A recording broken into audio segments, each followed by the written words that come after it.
Ampifaliana indray ry havako malala rehetra ao amin'ny tompo no hiara-banantsika nahatratra ity alahady fahaenina volana martsa taona 2024 ity.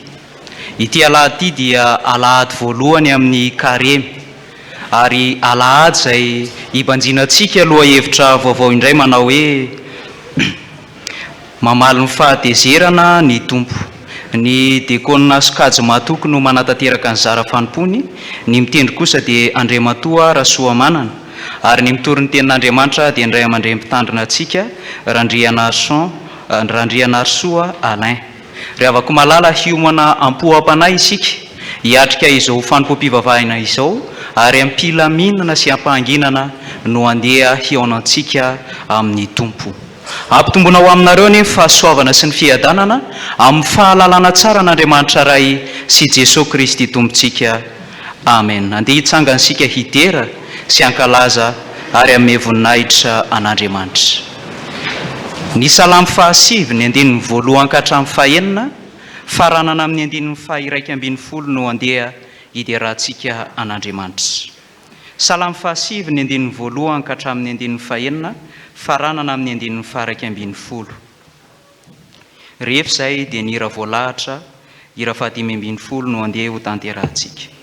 Hiara hidera sy hankalaza ary amin'ny voninahitra ny tompo miaraka amin'ny mpanao salamo isika manao hoe: hideran'i Jehovah amin'ny foko rehetra aho, hanambara ny fahagaganao rehetra aho, ho faly sy ho ravoravo aminao aho, hankalaza ny anaranao aho ry avo indrindra aho, satria lasa niodina ny fahavaloko. Ny repirepy izy ka ringana tsy eo anatrehanao, fa efa nitsara ianao ka manome ararina. Mipetraka eo amin'ny seza fitsaranao ianao ho mpitsara marina. Efa nanarinao mafy ny jentilisa, efa naringanao ny ratsy fanahy. Ny anarany no kosehanao faty mandrakizay doria, ny amin'ny fahavalo dia ho tanteraka mandrakizay ny fandravana azy, ary ny tanàna efa ndravanao dia verina dia mifahatsiarovana azy azy. Mankalazahany Jehovah izay mitoetra ny ziona, ambarao amin'ny firenena ny asany. Amen.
iombona ho amin'ny vavaka isika ry avako malala.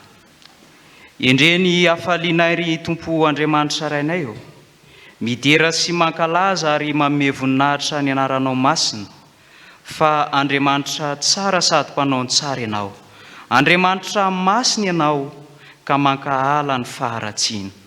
Misaotra anao izay Tompo, fa na dia tsy mendrika ny anantona anao eto amin'izao tempolinao masina izao azy, dia namindra fo taminay ianao ka nitantana anay, nitaona anay tamin'ny alalan'ny fanainao masina, namanga ny fonay tsiraray avy ka tonga soa eto amin'izao tranonao izao izahay. Dia manatitra indrindra ny fisaorana sy mifankasitrahana anao ihany koa ny amin'izay rehetra nataonao teo amin'ny fiainanay. Fa raha izay rehetra nataonay Tompo dia fahafatesana ny mendrika anay, kanefa noho ny aminao dia velinay natrapa amin'izany izahay, ary nosokafanao ny vavanay, manandratra fiderana sy fankalazana fanomezam-boninahitra anao. Koa raisy Tompo, fa mendrika ataonay ny mideranao, ary mendrika anao ihany koa izany fiderana sy fankalazana izany. Ankehitriny Tompo, maniry sy mangetaeta fatratra anao izahay, te hivoky zavatsoa avy amin'ny teninao, koa azonay antoka fa manatrika anay eto ianao, ary hiteny aminay amin'ny alalan'ny teninao. Ny fanainao masina ary no aoka hamenao anay amin'izay rehetra ho tanterahana eto, mba hampifantoko anay, ary indrindra amin'izao vanim-potoana ny izao, dia aizanay mandihy ny tena ihany koa eo anoloanao Andriamanitra sy eo anoloan'ny fahamasinanao. Tsy adinonay mandrakariva amin'ny fanompom-pivavahana tahaka izao no mivavaka ho andreo namanay izay no ny antony maro samihafa tsy ahafahamanoatra dia tsy afaka miara-miombom-bavaka aminay eto amin'izao tranonao izao. Mino kosa anefa izay fa mamangy azy ireo ianao ary mivavaka ho azy ireny, indrindra ho andreo afaka manatrika izao vanim-pom-pivavahana izao amin'ny alalan'ny tambajotra tserasera. Atrefenao ary Tompo izao fotoana izao fa sitraka indrindra ny anatanterahana izany ho fanomezam-boninahitra ny anaranao masina irery ihany, ary mivavakay dia tanterahanay amin'ny anaran'i Jesosy Kristy Tomponay irery ihany. Amen. Mazotoerana ry havako malala. Ry havako malala rehetra ao amin'ny Tompo, ny Andriamanitra hivavahantsika dia Andriamanitra manana ny sitrapony izay tiany hiainantsika sy hivelomantsika, koa eno hiampanajana ary sady eritrereto lalina ny teny manambara ny sitrapon'Andriamanitra amintsika. Izao no ambaran'ny soratra masina: iza no hitoetra ao amin'ny taberna kelin'Andriamanitra, ary iza no hitoetra ao amin'ny tendrombohiny masina, izay mandeha tsy misy tsiny ary manao izay mahitsy sady misaintsaina marina amin'ny fony, izay tsy manaja ny ratsy fanahy fa manome voninahitra matahotra an'i Jehovah, tsy mivadika amin'ny fianianany na dia maningitra ny tenany aza, sady tsy mampianahana ny volany na mandray kolikoly hanameloko amin'ny marina, izay mitandrina izany dia tsy mba hangozozo mandrakizay. Amen. Sambatra ny mahitsy sy lalana izay mandeha araka ny lalan'i Jehovah, sambatra izay mitandrina ny teny vavolombelony ka mitady azy amin'ny fo rehetra. Amen. Ny raha 500 ny 9.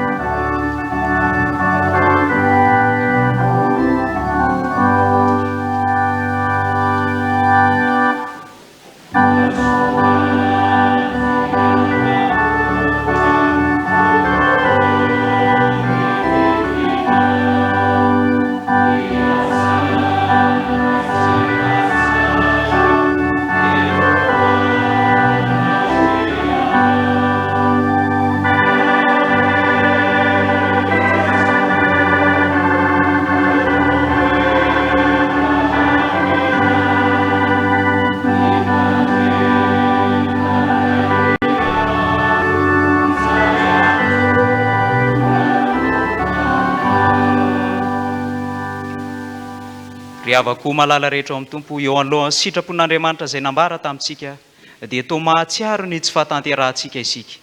Andeha hiaiky ny tsy fahatanterahantsika eo anatrehany, ka hifona eo anatrehan'ny Tompo isika, iombom-bavaka isika. Toa mahatsiaro menatra sy mangahiahy izay ry Tompo Andriamanitra rainay eo. Eo anolohan'izany sitraponao izay tianao hiainanay sy hivelomanay izany, ny any tanjanay tokoa mantsy tompo, ary ny antony dododonay manompo anao amin'ny fotoana rehetra fa tsy isaky ny alahady ihany dia ny andovanay ny fiainana mandrakizay. Mampafantatra nefa ny teninao fa tsy afaka ononao raha tsy mandeha tsy misy tsiny ary misaitsaina ny marina mandrakariva amin'ny fony. Mahatsiaro menatra izay tompo satria toa misy tsiny mandrakariva eo anoloanao ny lalanay. Tsy nanao izay mahitsy teo anatrehanao izahay ary ny fonay dia toa tsy nisaitsaina ny marina mandrakariva. Tsy nanaja ny matahotra anao izahay fa indraindray aza ireny olona manisy ratsy ireny nomenay voninahitra eo amin'ny fiainana. Mamindrafo aminay tompo, mamelany elokay. Fantatray tompo fa matoa mbola omenao loha hevitra vaovao izahay amin'ity volan'ity dia ny ampahafantaranao anay fa Andriamanitra masina ianao ka mankahala ny faharatsiana. Ifonanay aminao tompo ny ratsy rehetra nataonay teo anatrehanao, izay rehetra nataonay taminao sy nataonay tamin'ny manodidina anay ka nampalahelo azy ireo dia nohy ary mivavaka mangina sandratray aminao. Andoharanay ny fonay satria fantatray fa tsy izany ihany fa maro eo zavatra tiana hibebahana sy hifonana eo anatrehanao.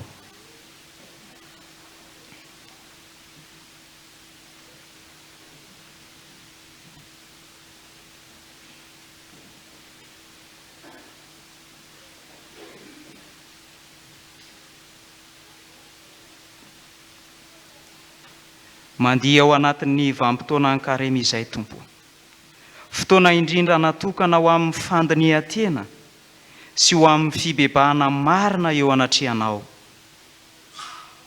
dia mahatsiaro ireo fahotanay rehetra. Kanefa mino izahay ary azonay antoka any amin'ny teninao fa raha tena mibebaka marina tokoa izahay ka ny fonay no triatriarinay fa tsy ny lambanay dia manaiky ianao, iveriny ianao ary enenina amin'ny loza izay saika ho ataonao eo amin'ny fiainanay ianao ka hanonitra izany ho fiadanana. Mahatoky izay tompo fa mindra fo aminay ianao, amela ny elokay ianao ary hanadio anay olom-baovao aminao ary afaka iaona aminao tokoa izahay amin'ny tian'io ity. Amin'ny anaran'i Jesosy Kristy ilay nanaiko faty eo amin'ny hazo fijaliana ary nandatsaka ny rano fanavotana anay amin'ny faharatsiana rehetra no hanaovanay sy hanandratanay izany vavaka izany. Amen.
Ny Andriamanitra ivavahantsika ry havako malala dia Andriamanitra manenina amin'ny loza saika ataony raha mibebaka marina eo anatrehany ny vahoaka. Koa raha tamin'ny fotsika tokoa ny bebahantsika dia matoki fa amindra fo amintsika izy ary anenina tokoa amin'ny loza izay saika ataony amintsika. Ary raha nikasa ary izy ny hamafa ny anarantsika eo amin'ny boky ny fiainana dia anenina izy noho ny fibebahantsika ka hitahiry izany mandrakarivo. Koa raiso amin'ny fifaliana sy amin'ny fanantenana eo am-pitsanganana ary ny teny famelan-keloka atolotry ny Tompo aminao.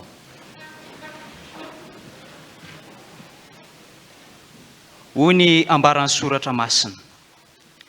Indro ny masin'i Jehovah mitsinjo izay matahotra azy, dia izay manantena ny famindrapony, mba hanafaka ny fanahiny amin'ny fahafatesana sy hamela azy indray raha misy mosary. Aoka ny famindrapon'i Jehovah hitoetra amintsika araka ny anantenantsika azy. Indray mpimaso monja ho Jehovah ny nafozako anao, fa amin'ny indra fo lehibe no ampitiako anao. Amen. Koa amin'ny anaran'ny Ray sy ny Zanaka ary ny fanahy masina ry havako malala no hanambarana fa voavela ny elokareo. Aleloia. Midy raha ny Tompo fa voasoratra hoe sambatra ny olona izay voavela ny elony sy voasarina ny fahotana. Sambatra ny olona izay tsy sain'i Jehovah eloka ary tsy misy fitaka amin'ny fanahiny. Amen. Hiram-pifaliana ny hira fafito amin'ny valopolo sy efajato ny andininy faharoa isika ry havako malala.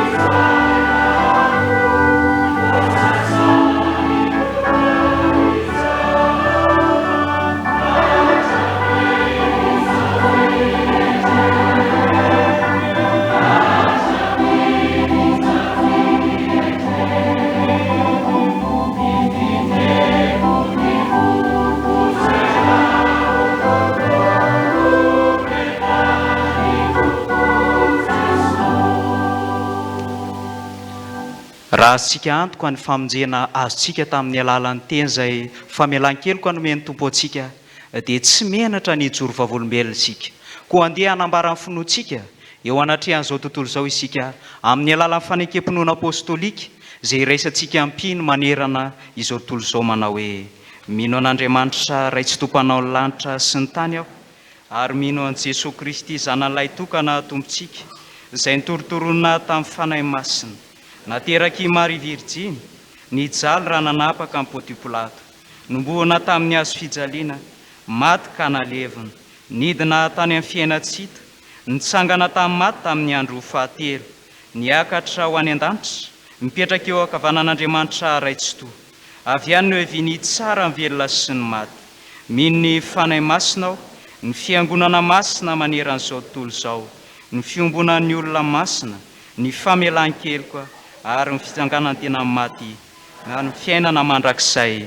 Amen. Ry havako malala eo am-pitsanganana andeha mba hifampirary soa amin'ny alalan'ny tsika eo amin'ny masina ny teny isika manao hoe finaritra ho aminao ny fiatanan'ny Tompo. Tonony amin'ny akavia sy akavanana ny eo aloha sy aoriananao izany. Finaritra.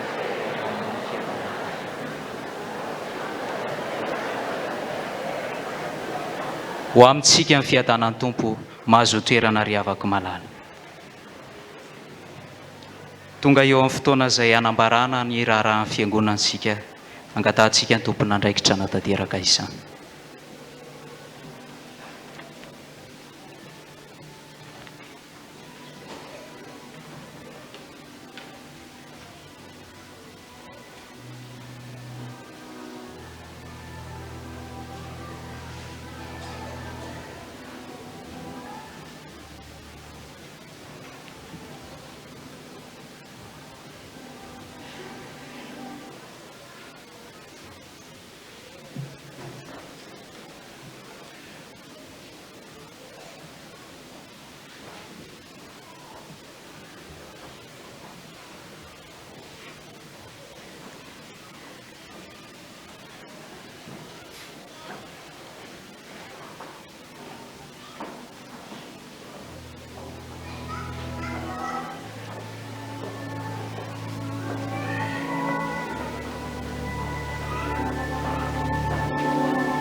Izao dia tonga amin'ny fotoana sy ilazana ny raha fiangonantsika ry havana. Izany dia tomboka amin'ny famakiana ireo taratasy maro samihafa izay voaray am-pelatanana. Isy ny taritrara-bola ataon'ny mpandrarahany volan'ny fiangonana. Isy ny fanentanana ataon'ny mpikiambana ao amin'ny safifa ny amin'ny fankalajana ny 70 taona ny joroan'ny sampana. Isy ny fanentanana ara-pahasalamana ataon'ny ray aman-dreny Rasoamana, Docteur Rasoamanana Lilianina, ary ny ray aman-dreny mpitandrina no amarana ny raharahan'ny fiangonantsika anio. Fampatsiahivana, ampatsiavintsika fa mbola azontsika raisina ao amin'ny Ramatoa Arsoa Rasoamanana, ny perikupa sy ny diary 220. Ampatsiavintsika mpianakavin'ny finoana fa nio ao anatin'ny asa vavolombelona no anehoana ny anaran'ireo komitiny Akanina Albera Daniel sy ny komitiny 520 taona nitandreman'ny ray aman-dreny mpitandrina Randrena Soa Alain Mianakavy, koa dia efa hiomana amin'izany ny voameran'ny fanosana. Ny alahady 20 Maritsa 2024 no fotoana izay izarana ny Baiboly ho an'ireo mpianatra katekemena. Ampatsiavintsika sampana mba haka ny valopy IFRP izay anaovan'izy ireo ny opération fromage mba ho fanaonana an'izany sekoly izany, sy araky ny fampianarana sy ny fanentanana efa nataon'ny filohan'ny FJKM tamintsika omaly sy ny fanantenana maro izay efa mitanterahana amin'ny vakina teto. Ary farany aorinana ny fandraisana amin'ny fanasan'ny tompo dia hivory ny mpikambana ao amin'ny biraony fiangonantsika. Araky ny zava-misy eto amin'ny firenena ankehitriny no ny fahamaroan'ireo traboina vokatry ny fiakaran'ny rano tamin'ny faritra maro. Ny FFKM dia manao antso tolo-tanana avy amintsika fiangonana miombona ato aminy sy ny ratsamangaika rehetra ary ny sampanisa tokony ary ny mifandaminana izay hitantsika, satria mety ny fanohanana ireo havana traboina manerana ny nosy. Izany dia azontsika terina mivantana ao amin'ny biraony FFKM Anjoy, ary ny andinindiny amin'izany dia azontsika jerena ao amin'ny fandraharana. Araky ny fanapahan-kevitry ny birao mpiandraikitra foibe dia isy ny fankalazana sy ny fisaorana an'Andriamanitra noho ny fitsaran'Andriamatora Naivoarijona Lucien Andrianjafinoro amin'ny asa fanompoana. Ny andraikitra nosan'ny teto anivon'ny foibe FJKM dia andraikitra mahampanampy ny filohan'ny FJKM roa ny fandimby nanomboka ny febroary taona 2024 ary nitsahatra amin'ny volana desambra 2024. Ny andinindiny amin'izany dia azontsika jerena ao amin'ny fandraharana. Ny foibe FJKM dia miantso ny zanaky ny fiangonana FJKM rehetra izay manana fanomezam-pahasoavana amin'ny famoronana hira sy fanaovana sary mba handray anjara amin'ny hazakazaka amin'ny famoronana hira sy faneva sy sary famantarana mandritra ny fikarakarana sy ny fandaminana ny hazakazaka masina. Tahaka ny fanaontsika sampaty FJKM isan-taona dia hantanteraka ny fanompoam-pivavahana ho fitondranam-bavaka, ny taom-piasana sy ny fanabeazana sampaty FJKM isika. Noho izany dia ny fanokafana nasionalin'ny sampaty dia ho tanterahany ny alahady 13 Maritsa 2024 manomboka amin'ny 3 ora tolakandro ao amin'ny FJKM Mandavamamba Kristy Velona. Araky ny tetiandro ny sampana Dorcas Antananarivo Atsinanana amin'ity taona 2024 ity dia ho tanterahana ao amin'ny FJKM Antsahamaina Famonjena ny alakamisy 10 Maritsa 2024 manomboka amin'ny 7 ora sasany maraina ny fivoriam-ben'ny Dorcas Synoda Partany. Araky ny fanaony ny paroisse internationale FJKM Mandoaly dia hantanteraka fanompoam-pivavahana ho fidirana sy fankalazan'Andriamanitra izay ho tanterahana ao amin'ny trano fiangonana ny alatsinainy 14 Maritsa 2024 manomboka amin'ny 1 ora sasany hariva. Antanteraka fambolekazo ny sampanasa AFF eto Antananarivo sy ny manodidina. Izany dia atao any an-dranona ohatra Kazobe ny asabotsy 17 Maritsa 2024 ho avy izao. Ho tanterahany sabotsy 20 Maritsa kosa ny fiaonam-bian'ny firaisan'ny diakona sy olona eto amin'ny Synoda Partany Antananarivo Atsinanana. Izany dia ho tanterahana ao amin'ny FJKM Tranovato Ambomalaza firaisana kanana vaovao anomboka amin'ny 7 ora sasany maraina. Araky ny tetiandro taona 2024 ny SLK, ny biraony SLK isam-pitandremana dia mba hatsoina ho tonga hamonjy ny fiofanana izay ho tanterahana ao amin'ny FJKM Mandrepamaky Jerosalema vaovao ny asabotsy 13 Maritsa 2024 manomboka amin'ny 7 ora sasany maraina, fiofanana sy fivoriana izay ho tarihany Andriamatora Andriamampita Tovo Manjato mpitandrina sady filompanampy SLK Fohibe. Araky ny tetiandro amin'ny titoan'ity ho tanterahana ny 17 Martsa 2024 ho avy izao ny komity lehibean'ny sampanasa fitoriana filazantsara eto amin'ny synodam-paritany Antananarivo Atsinanana. Izany ho tanterahana amin'ny FJKM Betela Sud-Ambohipo anomboka amin'ny 7 sasany maraina. Toy ny fanoisa taona ihany koa dia anatanteraka antsika opération fromage izy ireo ka dia manana billet miisa 10 isika fitandremana mba vady mitafo. Ary farany anatanteraka fambolekazo ny sampana FF Antananarivo sy ny manodidina izay ho tanterahana eny amin'ny eny an-dranona Otrankazobe ny asabotsy 17 Martsa 2024 ho avy izao. Taratasy avy amin'ny ARM fiarahamientany Dorcas.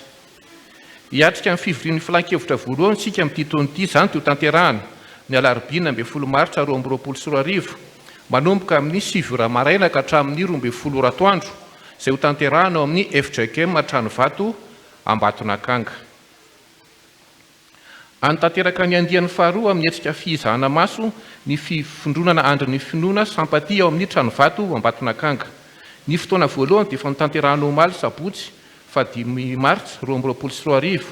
Ny fotoana manaraka kosa dia ho tanterahana ny 19 Martsa ho avy izao ao amin'ny akany RFM Ambatonakanga.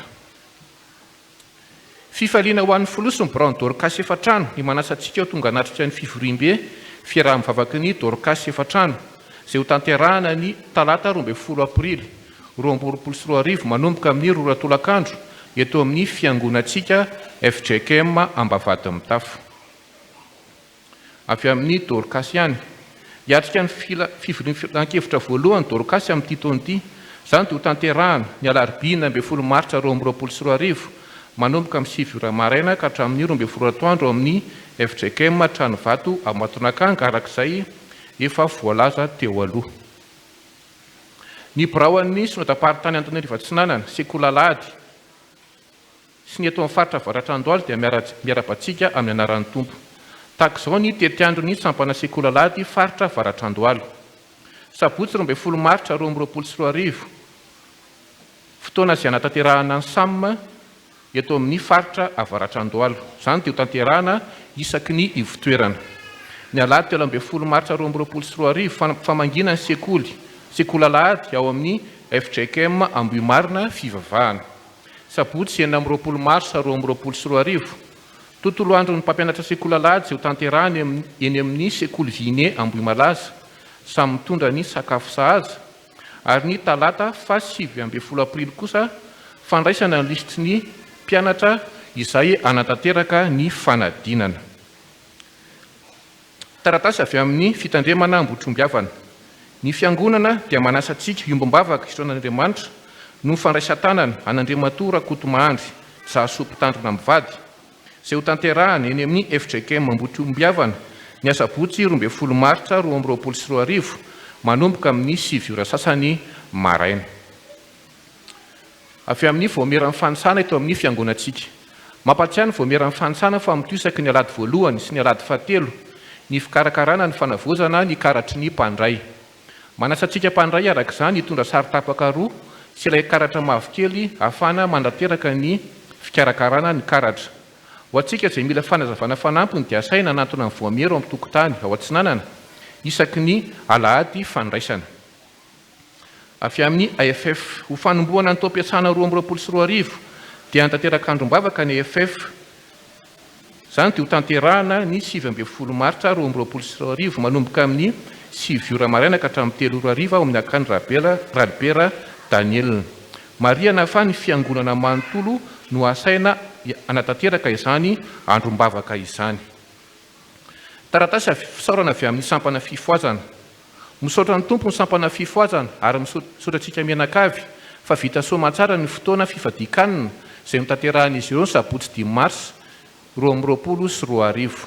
Noho izany dia misaotra ny mpitandrina ny biraon'ny fiangonana sy ny fiangonana manontolo tamin'ny fitrotronan-bavaka izany fotoana izany. Ny krismasy paritry ny faritra Varatrandoaly sampana Sekolalady dia ho tanterahana ny alady 20 martsa 2024 manomboka amin'ny roratolakandro eto amin'ny fiangonantsika FJKM Mbavady Mitafo. Ny mpiambana amin'ny Dorcas dia hiatrika amin'ny fivoriam-be any Tsahamaina Ambatomanga ny alakamisy 10 martsa 2024 ka mba hahafahana mikarakara ny fotoana sy fiatrehana izany dia asaintsika mpiambana amin'ny Dorcas mba hivory ao amin'ny tokotanim-piangonana ao Andrefana. Taratasy fisaorana avy amin'ny FDL. Misaotra an'Andriamanitra no fahatotosan'ny fiafanan'ny olona sy ny diakona omaly ary dia misaotra ny ray aman-dreny-mpitandrina sy ny birao ny fitandremana. Azontsika jerenao amin'ny tranokala amin'ny fiangonana ny fotoana rehetra, indrindra ho antsika izay tsy afaka nanatrika izany fotoana izany. Taratasy avy amin'ny sekoly-tany ketra. Ilazany sika ray aman-dreny sy ny mpikamba ny fanatanteraka amin'ny fivoriam-be voalohany na ze sika nalady 17 martsa 2024 ao amin'ny akanira Albert aorinan'ny fanompiam-pivavahana maraina. Aoka sika ifampilaza.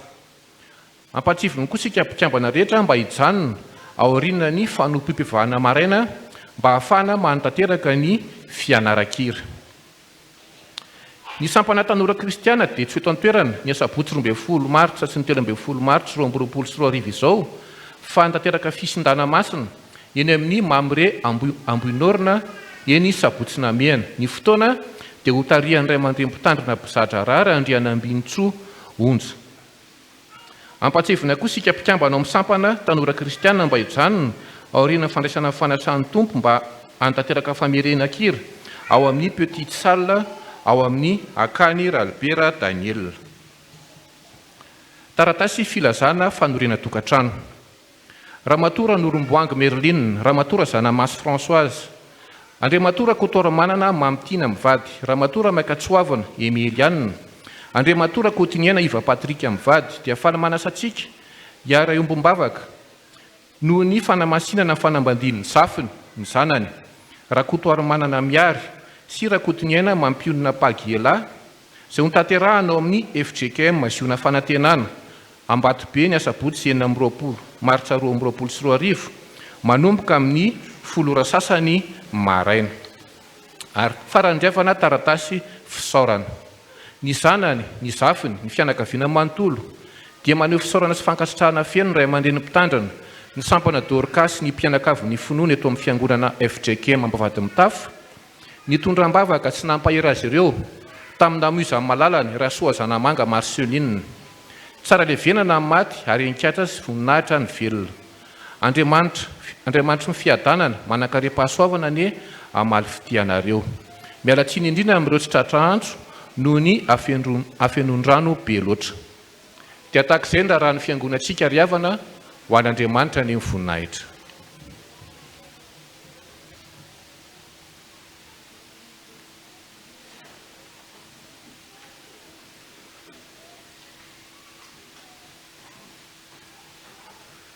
Dia mbola manonona ny fiadanan'ny tompo amintsika ry havana.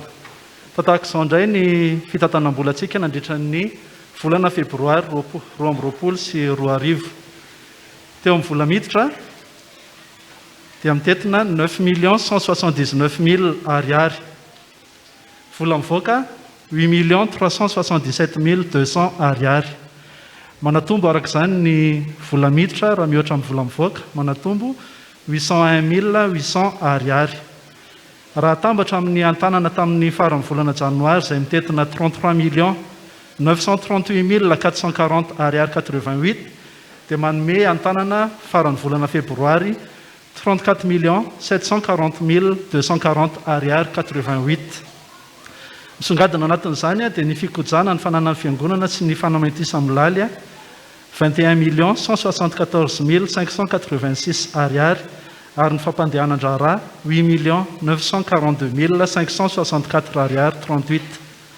Raha hitantsika amin'ny titatitra ity dia manomboka mampiditra antotanisa isika. Resaka isan'ny mpiangona nanomboka tamin'ny fahenina ny volana febroary dia hitantsika fa miakatra ny isan'ny mpiangona miverina aty amintsika izany isaoranan'Andriamanitra izany. Nanomboka tamin'ny 9 febroary 700 ny isan'ny mpiangona ary hatraty amin'ny faran'ny volana 270 sy 700. eo raha teo ihany koa ny kisarisary izay manamarika ny vola miditra sy ny vola mivoaka. Raha hitantsika dia amin'ny lahady voalohantsika dia mamoaka vola misimisy, dia lahady fahatelo ary ny lahady farany volana. Ny vola miditra dia hitantsika amin'ilay kisarisary miloko mainty matevina, ary ny vola mivoaka kosa dia amin'ny volombato-lalaka. Dia araka izany ry havana dia mbola manentana antsika rehetra hatrany amin'ny fanatontosana, indrindra isika mpandray ny fanasan'ny tompo amin'ny adidy, ahafahantsika miatrika ny adiditsika eo anivon'ny synodam-paritany. Raha hitantsika tamin'ny farany volantsika namoaka ny adidy fohy be sy ny adidy synodam-paritany, izay mila avoakantsika ao anatin'ny 3 volana voalohany amin'ny taona, izany amin'ny maha fiangonana mpanampy voalohany antsika. Dia izay ry havana ny tatitra ara-bolantsika mandritra ny volana febroary ho an'Andriamanitra irery ny voninahitra.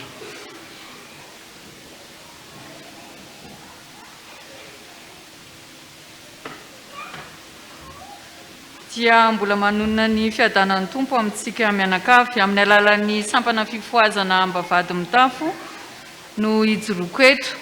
Ny amin'ny heriny anio izay ivon'ny fankalazana ny 70 taona ny sampana fifoazana, dia manentana antsika rehetra mba hanao akanjo fotsy avokoa amin'ny fotoana io. Manentana antsika ny amin'ny fitaovam-pivavahana maraina, ary ny folakandro dia misy ny toriteny ankira iarahana amin'ny antoko-pira rehetra eto ambavady mitafo. Manarak'izay dia amin'io ihany koa ny vokatra ho an'ny sampana fifoazana, dia raha mbola tsy nandray an'ilay valopim-bokatra ianao dia afaka mandray izany rehefa mirava. Dia ho an'Andriamanitra irery ny voninahitra. Amen.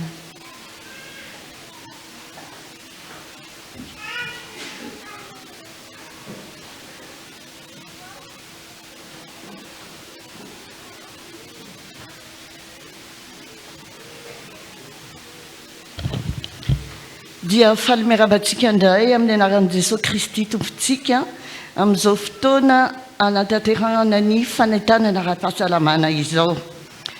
Ety am-boalohany zany dia anamarika hoe taotsika ohatran'ny varindrina tamin'ny fisian'ny cyclone, nefa oako fantatsika fa mbola ao mihitsy ny Covid-19 na dia atao hoe efa niantonotony ary. Tany am-boalohany ny aretina dia azahoantsika statistika isan'andro amin'ny ray ora amin'ny alalan'ny radio na ny télévision. Ankehitriny nefa ministère fahasalamana dia tsy manome an'izay statistika isan'andro izay tsony, fa statistika isan-kerinandro izay avoaka ny isaka sabotsy amin'ny alalan'ny tambajotra serasera. Eto ary dia anome toromarika vitsivitsy anareo ny mikasika ny herinandro telo farany ny amin'ny mikasika ny Covid-19. Tamin'ny herinandro ny 12 ka hatramin'ny 18 febroary dia mbola nisy tranga vaovao 532, nisy 230, nisy forme grave 180 ary nisy maty 5. Ny herinandro manaraka an'iny zany hoe tamin'ny 7 ka hatramin'ny 15 febroary dia nisy tranga vaovao 920 sy 200, izay 530 amin'ireo dia teto analamanga daholy. 240 ny forme grave dia 5 ihany koa ny olona maty. Tamin'ny herinandro fahatelo zany hoe ny 9 febroary ka hatramin'ny 4 mars zany hoe tamin'ny zoma zany dia efa niena 720 nisan'ny seho vaovao ny 920 amin'ireo teto analamanga, ny forme grave 920 ary ny olona maty 7. Tiana namariana amintsika zany fa tokony mbola hitandrina foana isika fa ny Covid mbola tsy lasa tanteraka. Reto ary misy toromarika vitsivitsy anankifolo omena anareo hiatrehana ny Covid-19. Mety toromarika efa fantatritsika ihany le izy fa tsy mampaninina averina amintsika mba hitandremantsika bebe kokoa hatrany a mikasika an'io aretin'io. Voalohany indrindra oka isika itony anamboatra saina satria ny fikorontanana ara-tsaina dia anisany mandreraka ny vatantsika. Nefa ny mampirongatra koa ny aretina dia io fikorontanana ara-tsaina io rehefa mikorotana ny saina tsy mahita tory fo maraina reraka dia anisany miteraka aretiny izany rehetra izany.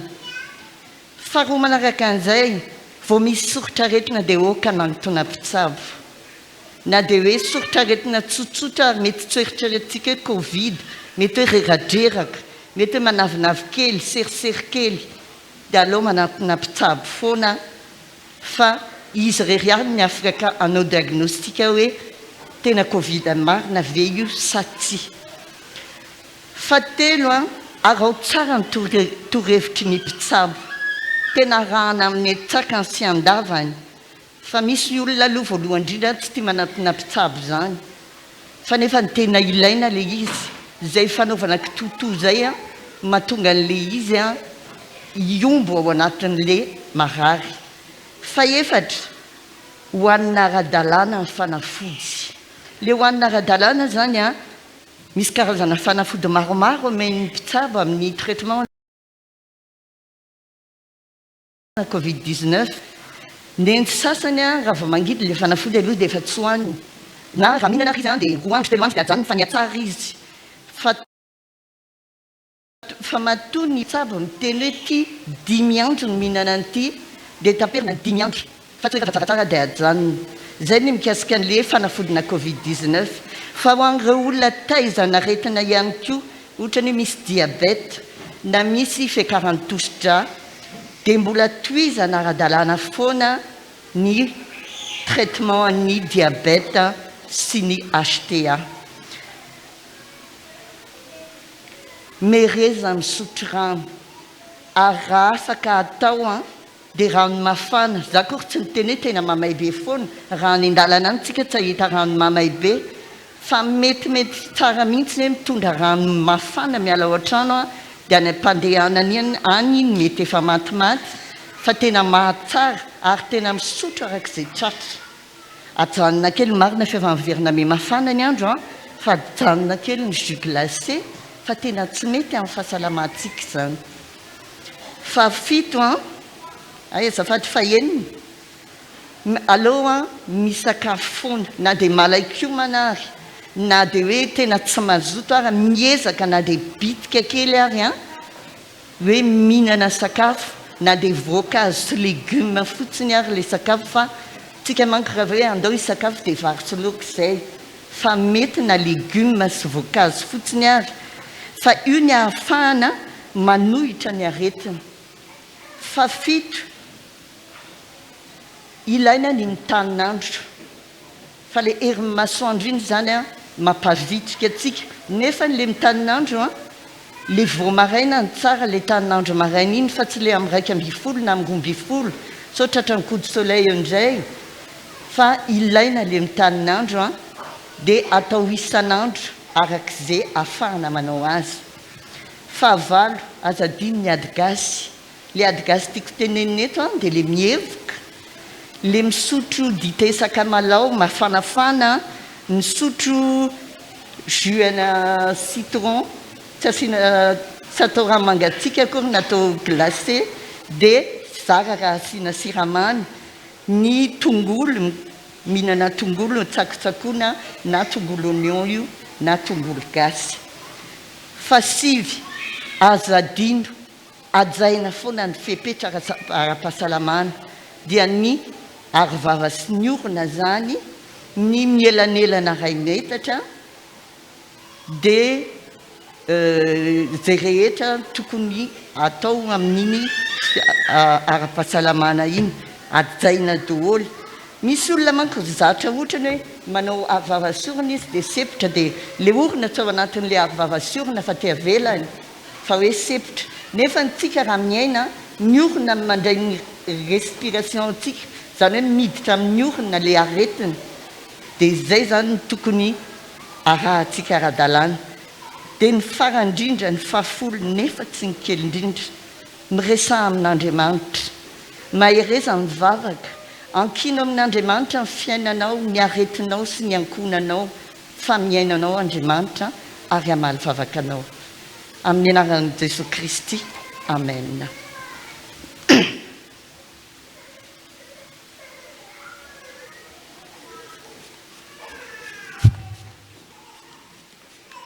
raha nariavana ny toromarika ny mpitsapo amin'ny fitandremana maro samihafa dia mirary atsika rehetra amin'izany satria tsy mora ny jorotsika vavolombelona ankehitriny kanefa amin'izany no etson'ny tompo antsika. Dia ny tenin'Andriamanitra iarabanantsika androany riavako dia ny tenin'ny anjely tamin'ireo mpiandrondro manao hoe voninahitra any amin'ny avy indrindra ho an'Andriamanitra ary fiadaniny aty ambonin'ny tany ho an'ny olona akasitrahana. Raha vao maheno izany tenin'Andriamanitra izany tsika riavako dia ny mbi ao tsaintsika dia ny krismasy filazan'ny anjely ny fahaterahan'ny mpamonjy ary ataontsika eto am-piangonana miresaka krismasy dia nyvezika ny ao an-tsaintsika avy hatrany satria izy ireo izay manao fotoam-bokatra amin'ity anio ity no nomen'Andriamanitra ny fanomezam-pahasoavana ny taiza ny ankizy ny tanora ny zatovo hatramin'ny lehibe hanome voninahitra an'Andriamanitra tsy amin'ny krismasy ihany fa amin'ny androm-piainany manontolo. Ko amin'izao fitom-bokatra izy ireo zao riavana dia rariny tsitsiny loatra raha hivavaka ho azy sika ary anohana azy ireo eo ihany izay valopy efa nizaraina tamintsika fa tokony anohana azy ireo sy hanao tolo-tananytsika satria anisan'ny asan'ny fiangonana izany fanabeazana ny rehetra anome voninahitra an'Andriamanitra izany. Ny faharoa riavako efa nambara teo ihany kanefa tiako mba ny tanana antsika indrindra fa isika mpampianatra sekoly alahady izany efa nambara fa efa misokatra ny samina dia ilay toerana fanomanana ny mpampianatra mba ahafahany tokoa manabe ny ankizy ny tanora ny zatovo ny lehibe amin'izany fampianarana sekoly alahady izany. Tsy hoe tsy maintsy mianatra samy mariavana ianareo fa tokony hianatra any amin'ny samy avokoa zay rehetra mampianatra sekoly alahady. Tsy voatery io zao zany fa amin'izay fotoana mahafaka anao kanefa raha izao anao mahatsiaro fa tena mbola zava-dehibe zany fampianaranao sekoly alahady zany dia amin'ny asabotserinao amin'izao atao mojatovo avaratra ao ny fiofanatsika ety amin'ny faritra misy atsika ataovy zava-dehibe ny fiomanana amin'izany fampianarana sy fanabeazana ny ankizy sy ny tanora ary ny lehibe izany. Efa fantatsika mpanray fanasan'ny tompo riavana sika mpihevitra raha ary tiana ny ampafantatratsika fiangonana fa misy mpanompon'Andriamanitra izay anisan'ny nahavita be tokoa fa tao anatin'ny sahan'ny Efjekema izay sotro ronono amin'ity taona ity dia nitandrina raha Samuel Samson Alson izany. Ho antsika manokana ny ahafantarantsika azy dia ilay mpitandrina taloha tany Amboamalaza fa anisan'ny andraikitry ny farany dia tonita ato amin'ny FFKM izy ary mpampianatra any amin'ny kolejy izy ankehitriny. Isotro ronono zany mpanompon'Andriamanitra zany riavako.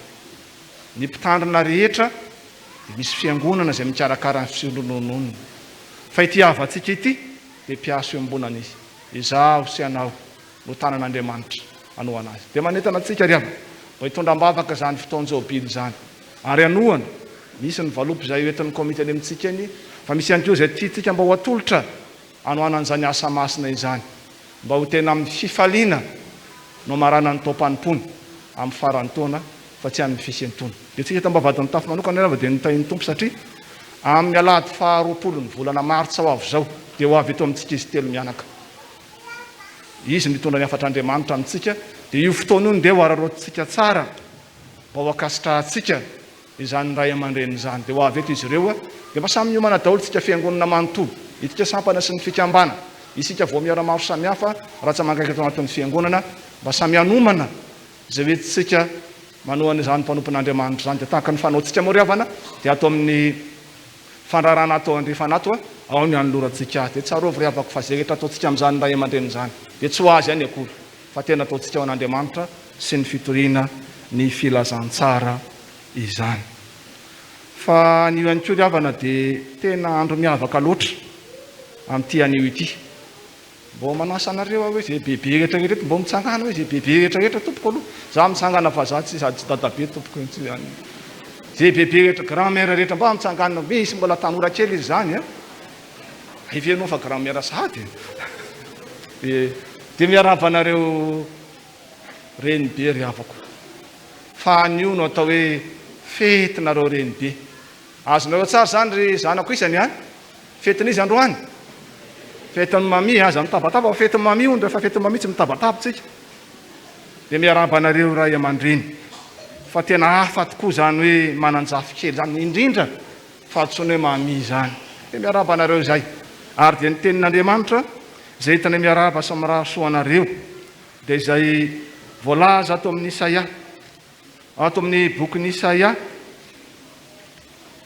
toko fa 3:7 manao hoe aza matahotra ianao fa efa nanavitra anao aho efa niantso ny anaranao aho raha mitany rano ianao dia ombanao aho raha mitany ony ianao dia tsy hanafitra anao izy raha mandeha mamaky ny afo ianao dia tsy may atsehatra aminao ny lehilahy fa izao Jehovah Andriamanitra ao dia ny ray mason'ny Israely no mpamonjy ianao. Fatatsika riavana rehefa ao anatin'ny fahalehibiazana dia maro ny zavatra mitranga fa tsarofo fa tsy manadio anareo ny Tompo Andriamanitra fa tahaka ny nombany anareo tamin'ny fahatandroanareo mbola ombana ianareo ihany koa amin'izao andraikitra lehibe amin'ny renibe anareo zao. Dia mba maharitra mitsangana ianareo satria valo maro samy talata dia mitsangana ireny vehivavy rehetra riavana mbo mitsanganareo vehivavy rehetra ihany koa fa dia tsika moa tsy misy fivavahana eto amin'ny talata ho avy zao ka dia atambaritsika androany daholo amin'ny talata ihany koa riavako dia andron'ny vehivavy dia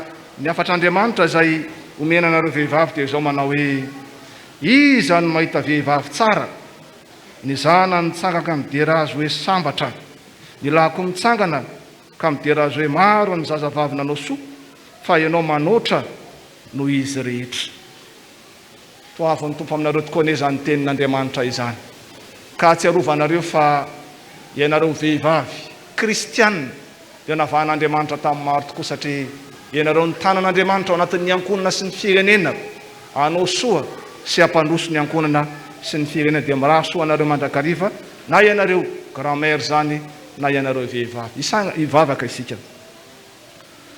Jesosy Tompo misaotra anao indrindra noho ny amin'ny fitahianao ny fiangonanao ka nanomezanao ireto vehivavy marobe izay mitarika ny fiangonanao anome voninahitra anao isaorana manokana ianao Tompo amin'ireto renibe izay mahatratra ny fetiny amin'izao anio izao ianao tokoa ny Tompo no anatanjaka azy ireo tsy ara-pahasalamana ihany faratsaina azao ny mitaiza sy manabe ny zanaka manjafiny fa ara-panahy indrindrindrindra ka tsy arovany fa eo anilany ianao ko tahako nombanao azy nombanao ny vehivavy rehetra ihany koa Tompo anana ny fahasainy joro vavolombelonao ka hitondra soa hitondra ny fitiavanao Kristy any amin'ny sehatra rehetra izay andrano azy dia amin'ny anaranao Jesosy nanonona izany vavaka izany misaotra Tompo.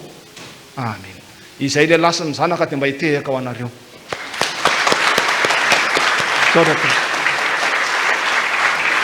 Atao tsy hamafy tsara ny tehaka fa ohatra mbola tsy mafy tsara izy zany a.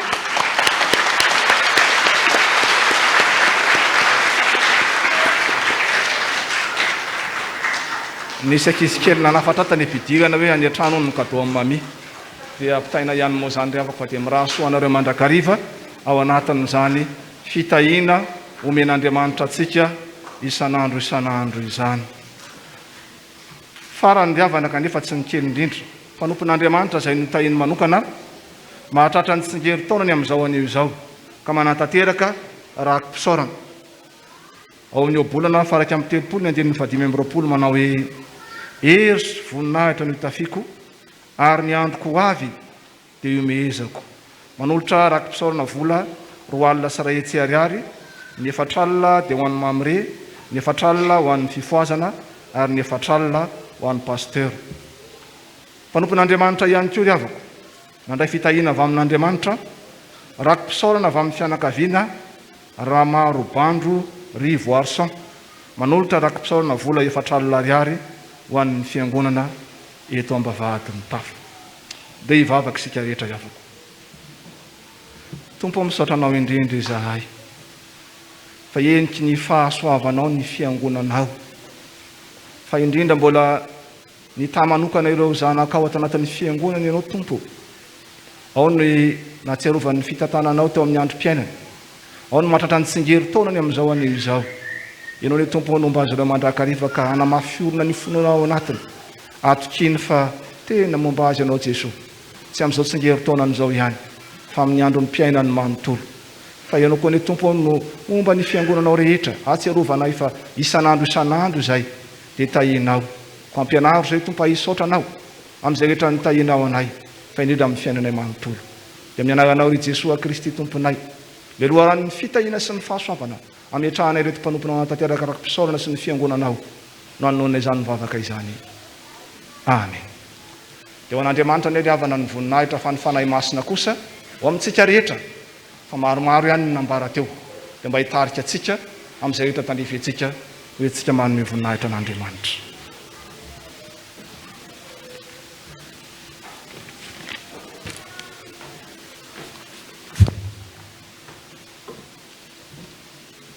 Isaorantsika ny tompo ry havako malalany amin'ireo raharaha maro izay apetrany amin'ny fiangonana, ny asa no ahafantarana fa velona amin'ny finoan'ny fiangonana, dia anehoana ihany koa izao fahatongavantsika maro atao amin'ny tranon'Andriamanitra izao fa misy finoana sy fanantenana an'Andriamanitra dia mirary soa antsika mandrakariva.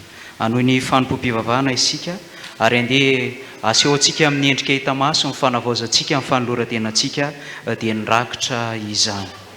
Ny feokira no tanterahana mandritra amin'ny fanatanterahana andrakitra ry havana ary eo am-pitsanganana no anatanterantsika izany.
ry tompony arenao no irahomantsika hanolorana ny rakitra andeha ary hitsangana fiangonana.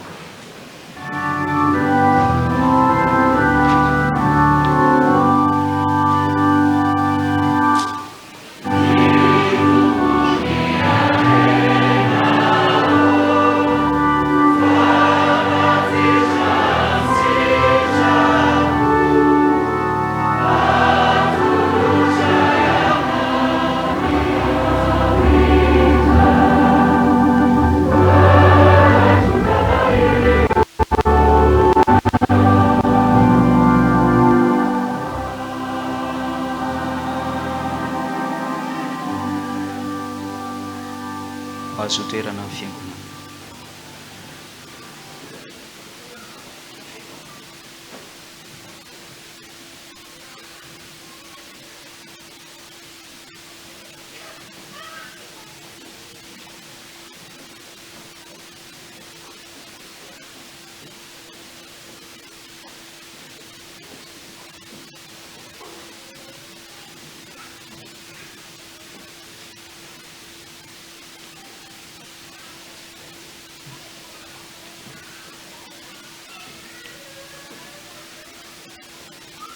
Tonga eo amin'ny fotoana izay ankalazana ny ten'Andriamanitra isika, mialohan'ny hitsanganan'ny tompon'anjara ho amin'ny fanatanterana ny voankazo mamy dia ny zanantsika ho amin'ny tanketsa no anatanteraka anjara hira.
Faly miaravantsika indray amin'izao fotoanany voankazo mamy izao. Dia sokafy ange ny baibolinareo ao amin'ny Hébreu 12:5. Dia mbola tsy vakiana aloha ny fa jerena homanina tsara fotsiny. Loha hevitsitsika mantsy amin'ity volana mars ity manao hoe mamaly ny faharatsiana ny tompo. Dia misy tantara kely tantaraiko anareo. Nisy ankizy roa lahy zany niaty teny amoron-dalana. Ny famono zareo dia niosombovoka teny. Dia nisy rangahy anankiray nandalo. Dia inona nataon'ilay rangahy hitanao zareo niady? Nanao inona ilay rangahy rehefa nahitanao zareo niady? Tsy nanasaraka fa nataon'ilay rangahy nikapohan'ilay ankizy iray. Kapohany teo ilay ankizy anankiray. Fa maninona ary nikapohan'ilay ankizy anankiray? Satria zanany io. Nikapohany satria zanany. Dia rehefa nikapohany teo dia netiny nidioviny nosasany. Dia tahaka izany koa tsika rakizy tsika angambany izany efa namaky vilia tany an-trano. Dia ilay milalao baolina ao salon. Ie, dia nikapohany dada sy neny sa tsy nikapohany? Ie, dia tahaka izany koa Andriamanitra amintsika. Rehefa tsy manao ny sitrapony tsika dia fahaiziny dia kapohany. Tsy hoe rehefa manao sekolalady aty rehefa hoe manao sekolalady foana na koa hoe zaho efa mivavaka foana. Fa rehefa misy tsy mety ataontsika dia fahaizantsika. Dia izao mangataka ny ankizy ny tanora ny zatovy hitsangana amerina hamaky an'io tenin'Andriamanitra io. Dia ataontsika mafy be satria tsika zanak'Andriamanitra. Dia vakiantsika amin'ny anaran'ny Tompo. Fa izay tiany Jehova no fahaizana ary izay zanaka rehetra raisiny no kapohany. Averitsika mafy be hoe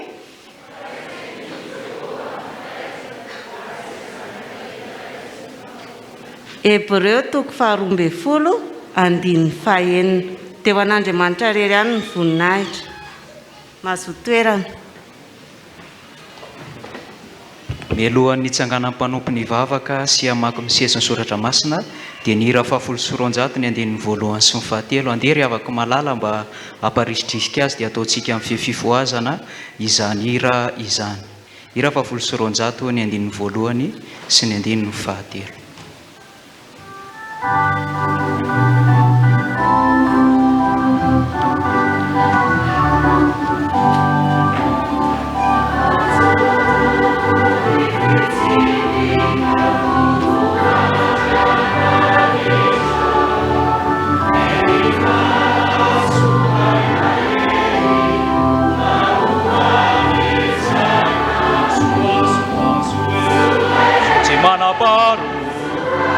Cipicau arenobie iravuana zarubie de tiafuzani didin famujena wansai manje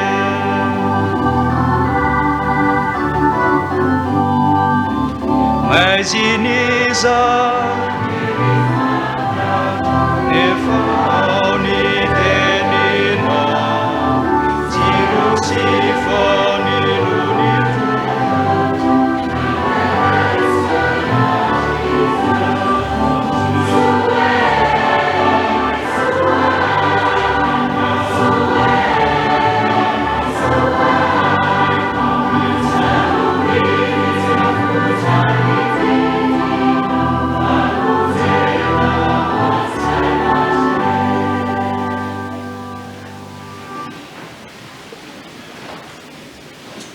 dia mbola hiary vavaka tsika tompo. Ry Andriamanitra rainay io, midera ary mankalaza ny anaranao izahay. Misaotra anao izahay fa notao aminao dia tonga eto an-tranonao ankehitriny. Misaotra anao izahay fa tsy avelanao diso anjarany amin'ny teninao indray androany. ko ankehitriny dia mangataka ny fanainao masiny mba omba izay hamaky ny teninao, mba hampiteny ihany koa izay hitondra ny hafatrao, ary indrindra hanokatra ny fohamampananay tsirairay avy, ahafahanay mahatakatra izay tianao ambara aminay, ary ahafahanay ihany koa mirakitra ny teninao aty anatin'ny fonay mba tsy hanotanay aminao. Dia aza vela izy feo horenay ary ankoatra ny feonao Tompo, fa amin'ny anaranao Jesosy Kristy no hanaovanay izany vavaka izany. Amen.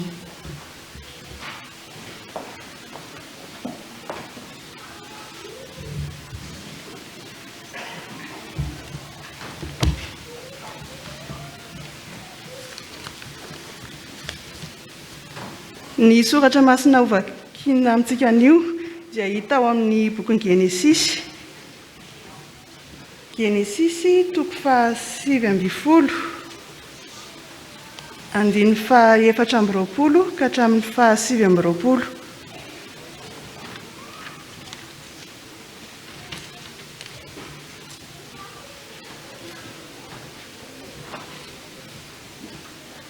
Rehefa hita dia vakina amin'ny anaran'ny Tompo. Ary Jehovah nandasaka tamin'ny Sodoma sy Gomora, solofara sy afo avy tamin'ny Jehovah tany an-danitra, ka nandrava ireny tanàna ireny sy ny tany lemaka rehetra sy ny mponina rehetra tao an-tanàna ary ny zava-maniry teo amin'ny tany. Fa ny vadiny Lota nierika teo ivoany dia tonga vongatsira mitsangana izy. Dia ny fomaraina koa Abrahama ka nakany amin'ilay tany efa nijanonany teo anatrehan'i Jehovah. Ary nitsinjo an'i Sodoma sy Gomora sy ny tany lemaka rehetra izy dia nahita, ka indro niakatra ny setroky ny tany tahaka ny setroky ny lafaoro lehibe. Ary raha noravan'Andriamanitra ny tanàna tany amin'ny tany lemaka dia nahatsiaro an'i Abrahama Andriamanitra, ka namoaka ny Lota hiala teo afovoan'ny eo havana amin'ny andravana ny tanàna izay nonenan'ny Lota.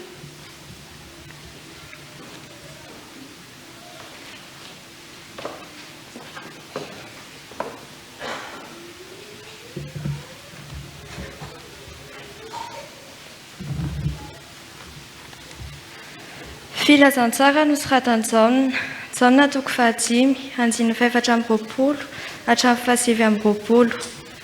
Jaona toko faha 5 andiny faha 420 ka hatramin'ny faha 720.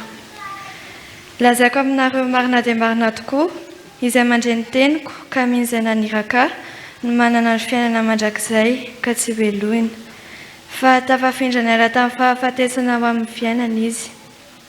Lazaiko aminareo marina dia marina tokoa, avy ny andro ary tonga ankehitriny izay andrenesany maty ny feon'ny zanak'Andriamanitra, ary izay mandre dia ho velona. Fa tahaka ny ray manana fiainana ho azy, tahaka izany koa ny zanaka nomeny hanana fiainana ho azy, ary nomeny fahefanay tsara izy satria zanak'olona. Aza gaga amin'izany fa avy ny andro izay andrenesan'ny olona rehetra ny ampasana ny feony dia hivoaka izy. Izay nanao tsara dia ho any amin'ny fitsanganana ho fiainana, fa izay nanao ratsy kosa dia ho any amin'ny fitsanganana ho fahamelohana.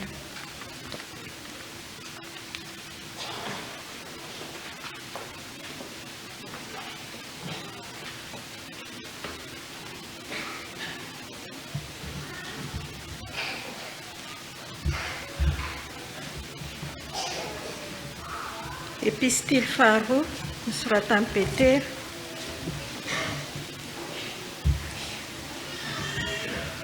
Petera faharoa toko faha 3 andiny 1 ka hatramin'ny faha 13. Petera faharoa toko faha 3 andiny 1 ka hatramin'ny faha 13. Ry malala, ety no epistily faharoa nosoratako aminareo ankehitriny, ka izy roa dia samy entiko mampifony sainareo madio amin'ny fampatsiarovana, mba hatsiarovanareo ny teny voalaza amin'ny mpaminany masina, raha teo sy ny didin'ny Tompo sady mpamonjy izay nentin'ny apôstôly nilana ho aty aminareo. Fa fantatrareo voalohany indrindra fa amin'ny andro farany dia isy mpaniratsira avy aniratsira, mandeha araka ny filany ka manao hoe aiza ny teny fikasana ny amin'ny fiaviany, fa hatr'izay nodian'ny razana mandry dia maharitra tsy miova ny zavatra rehetra eny hatramin'ny nanaovana izao tontolo izao azy fa ny nijamba ireo ka tsy mahalala fa nisy hatramin'ny elany lanitra ary nisy tanykoa izay niseho avy tamin'ny rano sady rano nanaovana azy tamin'ny tenin'Andriamanitra ary rano koa nandravana izao rehetra izao taloha tamin'ny nanaforany azy fa izao lanitra sy tany ankehitriny izao dia azoniny izany teny izany ho amin'ny afo ka tehirizina ho amin'ny andro fitsarana sy fandringanana ny ratsy fanahy nefa ry malala izao zavatra iray loha izao no aoka tsy ho adinoinareo ny indray andro amin'ny tompo dia toy ny arivo taona ary ny arivo taona toy ny indray andro ny tompo tsy mahela ny teny fikasany arak'izay ataony sasany ny fahelany fa maharo-po aminareo izy ka tsy tia ny isy ho very fa mba ho tonga amin'ny fibebahana izy rehetra fa ho avy tahaka amin'ny mpangalatra ny andron'ny tompo ary amin'izany ny lanitra dia ho lasa amin'ny firimorimoana mafy ary ho levon'ny afo ny tenany zavatra rehetra ka ho dorana avokoa ny tany sy ny asa izay eo aminy ko raha ho levona toy izany izao zavatra rehetra izao dia olona tokony hanao ahoana moa ianareo amin'ny fitondran-tena masina sy ny toe-panaraka an'Andriamanitra sady manantena mampafaingana ny havian'ny andron'Andriamanitra izay hamay sy halevona ny lanitra ary andory sy hampiepo ny tenany zavatra rehetra kanefa isika araka ny teny fikasany dia manantena lanitra vaovao sy tany vaovao izay toeran'ny fahamarinana ray masino manamasina ny fahamarinana teninao fahamarinana. Hira fa 7:70 amin'zato ny andinin'ny faharoa sy ny fahefatra no hitsehanantsika ny hafatra avy amin'ny soratra masina andeha hitsangana fiangonana.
ny fanahin'i Jesoa Kristy lay fahazavany izao tontolo izao ny ariavako anazavany fomam-panahintsika rehetra tokoa indrindra amin'ny alalan'ny teniny amin'izao anio izao mba ho fotoana tokoa anio azahoantsika tokoa mandray ny fitahina avy amin'ny tompo ka iorenantsika amin'izany indrindra amin'izao herinandro vaovao omeny tompo atsika izao. Ny tenin'Andriamanitra riavako izay fampaherizantsika amin'ity anio ity tenin'Andriamanitra diso hoentsika loatra nampianarina antsika tao amin'ny sampana sekoly alahady zany hatramin'ny fahakelitsika mandra-pahalehibe antsika dia ny ato amin'ny Genesis toko faha 7:20 Genesis toko faha 7:20 ka ny andininy faha 4:20 sy ny andininy ka hatramin'ny andininy faha 7:20 ny tantaran'ny Sodoma sy Gomoro izany. Genesis toko faha 7:20 ny andininy faha 4:20 ka hatramin'ny andininy faha 7:20. inona moa ry avako ny lohevitra banjintsika amin'izao volana izao? Mamaly ny faharatsiana ny tompo. Resaka tanora tery amin'ny sakely-dalana ry avako ny fampizarana amintsika ary mamperitreritra tokoa ny resaka izy ireo. Izao ny resaka ry zareo. Mba fantatro se ve inona indray zao ny lohevitsika amin'ity volana ity? Tanora kristiany no resaka io fa tsy eto amintsika, tsy eto amintsika koa zany. Mba fantatro se ve inona ny lohevitra banjintsika? Raha tsy diso angamba ny misy ohatra misy resaka famaliana zay a. Mamaly ny faharatsiana ny tompo. Zay le izy. Dia ahoana ny fandraisany sehan'izany? Andriamanitra ve mpamaly ratsy? Dia samy mieritreritra daholo hoe ahoana tokoa moa Andriamanitra? Andriamanitra tokoa ve mpamaly ratsy? Zany hoe raha misy manao tsy mety aminy tonga tevetrany dia valiny ratsy ve? Dia ny anankiray ny teny hoe Jesosy ny teny hoe raha mamely ny takolako ankavanana dia meo azy koa ny ankavia. Andriamanitra tsy mpamaly ratsy zany ka. Andriamanitra masina ry havana ny Andriamanitra ivavahantsika. Fa tahaka atsika miteny ny zanakitsika ao an-trano rehefa tsy mifanaraka ry zareo. Araka le voankazo mamy teo misy ankizy miady dia rehefa miady ny zanakitsika ao an-trano dia zao foana ny tenitsika hoe aza mamaly ratsy ny ratsy. Ka ny Andriamanitra ivavahantsika ry havana tsy Andriamanitra mpamaly ratsy akory. Lao aloha hazava tsara ny resaka ato anatin'ity volana ity fa sao dia hoe manomboka zao zany dia efa tonga dia efa avy hatrany dia matsy retoro avy hatrany valo faty zany sy ry havako. Tsy Andriamanitra mpamaly ratsy ny Andriamanitra ivavahantsika fa Andriamanitra masina izy. Andriamanitra masina ny Andriamanitra ivavahantsika ka tsy mahazaka endrika faharatsiana zay atao amin'ny olony na atao amin'ny fireneny sy ety ambany masoandro. Tsy zakan'Andriamanitra ka fongorany hatrany amin'ny fakany zay endrim-paharatsiana rehetra. Zany ny Andriamanitra ivavahantsika. Tsy mpamaly ratsy izy akory. Fa Andriamanitra tsy mahazaka ny faharatsiana ka mamongotra azy hatramin'ny fakany mba tsy hisy intsony. Ary dia ny Genesis 3:20 ry havana. Tantara indrindra ny zavatra ny tany Sodoma no tenin'Andriamanitra indrindra. Maneho izany maha izy azy an'Andriamanitra dia ny Andriamanitra masina izany. Fa masina ry havana ny Andriamanitsika ka mandevona ny faharatsiana. Tena levon'Andriamanitra ny faharatsiana ry havako. Zany iny fa rehefa naheno ny famakiana soratra masina zay tsara teo ianao dia tsara anao ny fampianarana mpampianatra sekoly alady fahizay ny amin'ity tantara ity. Ary anisan'ny nampianaran'ny mpampianatra fahizay fa ny alohan'izao fandevonan'Andriamanitra ny tanànan'ny Sodoma sy Gomora izao dia mbola nisy ady varotra lehibe aloha zay ny fanaovan'Andriamanitra sy Abrahama. Sy Abrahama mieritreritra misy havako ao Sodoma ao Andriamanitra fa ahoana no dia ho ataonao zany satria ny tompo Andriamanitra dia niresaka tamin'ny Abrahama. Ary zay moa ry havana ny tompony ho an'izay rehetra efa mifankazatra amin'Andriamanitra. Ho an'ny olon'ny finoana tahaka ny Abrahama tena mifanerasera amin'Andriamanitra izy. Dia nifampiresaka tamin'ny Abrahama Andriamanitra fa be loatra ny faharatsiana ao Sodoma sy Gomora ao. Dia ho avy ao ny tompo Andriamanitra andeha izany zava-misy ary andatsaka ny didi-pitsarana amin'izany tanàna izany. Dia niady vahatry Abrahama misy havako ao Andriamanitra. Raha mba mahita 50 ao anao mba olona mivavaka marina aza fongorana ge ny tanàna. Dia hoy ny tompo Andriamanitra tamin'ny Abrahama eny ary fa raha misy 50 dia tsy ravako ny tanàna. Dia avy indray mbola nitony ato mba nandeha niady vatra hatrany amin'ny 10 mihitsy ary. Niaina teo foana nisy zany. Andriamanitra raha mba misy 10 ao satria tonga saina tapitra Abrahama ohatra ny tena grave be leo Sodoma ohatra ny tsy ahitany zany. Raha misy 10 Andriamanitra farany. Hoy ny tompo Andriamanitra hoe raha misy olona mino sy matoky aho anaky 10 mandeha amin'ny famahinana sy ny fahitsiana sy ravako ny tanàna. Ahitsika tsara ry havana ny famakinana ny soratra masina teo fa noravan'Andriamanitra ny tanàna ny Sodoma sy Gomora na ny tanàna na ny etsana ny amin'ny tany lemaka noravan'Andriamanitra hatramin'ny biby fiompy sy ny olona rehetrarehetra tao. Satria nahoana tsy nisy tamin'ireny ratsan-tanako ireny ry havako ny olona natoky an'Andriamanitra tao amin'izany tanàna zany. Tanàna izay maro olona manana maha izy azy manana ny hareny, manana ny fahalalany, fa tsy nisy olona mihoatra tsisy olona reny ratsan-tanako reny akory no ninan'Andriamanitra tao anatin'izany tanàna izany. Ary dia nambarany tenin'Andriamanitra mihitsy moa amin'ny 20 manao hoe ary hoy Jehova ny fetarainan'ny Sodoma sy Gomora dia lehibe tokoa ary ny fahotany dia mavesatra indrindra. Rehefa Andriamanitra ry havana miteny amin'izany dia efa tsy loza manambana intsony izany, efa tsy loko maitso sy mavo tsony izany, efa loko mena. Inona le loko mena moa? Loza miatra mihitsy, efa miatra ny loza. Fa izany ry havana ny zavatra tezitra Andriamanitra. Porofon'izany ry havana, raha mamakytsika ny 19 ny 19 vakio efa tonga any an-trano anao, fa nisy horera tsisy toy izany tao Sodoma tao. Zavatra faran'izay tsy fampiseho masoandro tao. Satria raha tonga tao Sodoma ny anjelin'Andriamanitra roa lahy dia nampandrosoany Lota tao an-tranony. Ary efa hitan'ny vahoaka tao an-tanàna fa isy vahiny tonga tao amin'ny Lota, dia tonga izy nandondom-baravarana ka nanao hoe avoay ao ireo vahininao reo hahalalana azy. Atao amin'ny Baiboly moa ny atao hoe hahalalana dia fantatrareo izany fa misy resaka firaisana ara-nofo izany ny tiany resana. Zavatra tsy fampiseho masoandro ary ny tena loza ry havana dia izao. Ireo vahoaka marobe nitaky an'izany raha amin'izao fotoana izao dia mitondra sora-baventy mihitsy, mitondra banderole moa izany ry zareo. Ny tena loza dia izao, nisy tanora, nisy vatombato hatramin'ny antitra ara dia nyray teti-dratsy daholo tamin'izany. Avoay aty, avoay aty.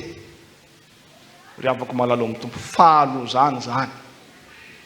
Ary mampieritreritra tokoa fa ty anaran'ny Sodoma ity mahandraka ankehitriny dia mbola malaza foana. Hainareo tsara ny resaka sodomita maro samihafa, ny sodomisation sy ny rehetrarehetra. Fa le toe-tsain'ny olona amin'izao fotoana tonga mirona amin'izany sy mivily amin'izany, tahaka izany mihitsy ny zava-nisy tao Sodoma. Leo izy menakavy. Dia tsika samitsika reto foana ve teboteboka telo. Andao indray reto vahiny reto. Tahaka ny vahazoazan'ny tanora dia hanamamy foana ve nohanina fa aloha mba asiana hena kely aloha. Fa tena zany ry havana ny zavatra nitranga, fahotana faran'izay maharikoriko no zavatra nitranga tao. Tezitra Andriamanitra, tezitra Andriamanitra. Ary rehefa tezitra Andriamanitra dia nolevony ny Sodoma sy Gomora. Ny filaza azy zao dia nalatsak'Andriamanitra ny solofara sy ny afo. Hainareo tsara ny solofara sy ny afo fa rehefa tafaraka manoatra lavitra noho ny bomba atomika. Satria tsy vitan'izay fahamaizana no miseho, may daholo ny voary manontolo, ny olona ny biby fiompy sy ny rehetrarehetra, fa hatramin'ny rivotra iainana aza dia mandoro. Zao vavolombelona moa reny tany Rosy Masina Gazakely ohatr'izao zany bomba atomika mipoka izany, fa mihoatra lavitra no iren'ny zavatra nitranga tao Sodoma sy Gomora. Vao miaina ianao dia avy hatrany dia fahafatesana ny mahazo anao, satria tezitra mafy Andriamanitra ka nolevon'Andriamanitra avokoa ary kila ny zavatra rehetra. Ry havako malalo amin'ny tompo, zany zava-misy tao Sodoma sy Gomora zany ry havako ankehitriny no zava-misy iaina n'izao tontolo izao. Ny filazantsara torina tenin'Andriamanitra paritaka, mihamaro ny fiangonana, mihamaro ny kristianina, fa ny faharatsiana ihany koa faran'izay mamoetra manerana n'izao tontolo izao. Rentsika ny amin'ny ainao manjery. Raibe nanolana ny zafikeliny, ny rainy nanao ny zao. Taloha ny vehivavy no atahorana raha modimody ariva sao dia misy manolana, zao hatramin'ny lehilahy koa raha dia atahorana. Zany ry havana ny Sodoma sy Gomora zany, menao fa zava-doza zany. Zany ny zavatra nitranga tao Sodoma sy Gomora ary mampalahelo ry havako. Fa misy iainantsika ihany koa amin'izao vanim-potoana iainantsika izao. Ary dia mialokaloka daholo ny rehetra, ka dia fomba entin'ny fandrosoana e, mba azahoana famatsim-bola e. Efa leo ny fiainana dia aleo indray mba miova famindra, miova gadona e. Ry havako malalo amin'ny tompo, rehefa samy miova dia aleo mifanavaozana ny saina soa amin'ny fahatsarana ny miovana, fa tsy fiemorana ho an'ny Sodoma sy Gomora. amin'ireny faratsy mpitondran-teny, ny fijangajangana mamoetra izay aina n'izao tontolo izao, manerana n'izao tontolo izao. Ry havako malalo amin'ny tompo, tsaro fa tesin'Andriamanitra amin'ireny zavatra mitranga ireny. Ady nisy mpandinika anankiray mihitsy moa ry havana no nilaza hoe ireny ady mipoaka etsero manerana n'izao tontolo izao ireny, izay ahina hanimba n'izao tontolo izao mihitsy, ireny fiovaovan'ny toetrandro ireny ka mitondra safi-drano. Fa tady tsara ry havana fa ny voambolana izay ampiasaina eto hoe amin'ny resaka mandatsaka afo solofara izay tahaka ny tamin'ny andron'ny Noako le nandatsaka ranonorambe, tovy mihitsy. Ka reny rano be ireny, reny mantifitra maro samihafa ireny, ireny tondra-drano reny ahitany, reny aretina maro be izay elipatrana manerana n'izao tontolo izao ireny. Dia hoy ilay mpandinika hoe fialaneny nataon'Andriamanitra ireny, tahaka n'ilay ady vahatra nataon'i Abrahama tamin'Andriamanitra iry izao tontolo izao. Ry Madagasikara, latsaka lalina ne ianao hoe aza manaraka ny fanaon'izao tontolo izao, fa miova amin'ny fanavaozana ny saina dia matahana ny sitrambon'Andriamanitra izay tsara sy masina ary akasitrahana. Fa matetika ry havako ny olona dia mirona amin'ny ratsy, ary zany no mahatonga antsika amin'izao vanim-potoana iainantsika izao. Fa efa tsy manjaka tsony ny fanajan'ny mpivady, ny fanajan'ny mpifankaty, mifamitaka hato sy aroa mifaly tompo hitondran-tena mandifitra ny tany. Ry havako, dia mbola tsy tonga ny fotoana dia mibeba isika. Ary zany raha teo no nambaran'ny tenin'Andriamanitra amin'ny epistily ho an'ny Petera nambara mivakina tamintsika teo. Andriamanitra tsy mitady izay hamotika sy ampijalina na fahetsika fotsiny amin'ny tsy antony, fa tian'Andriamanitra isika ary ny zanaka tiana no faizina, fa tian'Andriamanitra ho tonga amin'ny fibebahana isika. Koa dia mampieritreritra antsika ry havan'izao tenin'Andriamanitra zao, ary tiako anao manasa anao aho sokafon'ny filazantsara araka amin'ny Matthieu 4:40. Matthieu 4:40.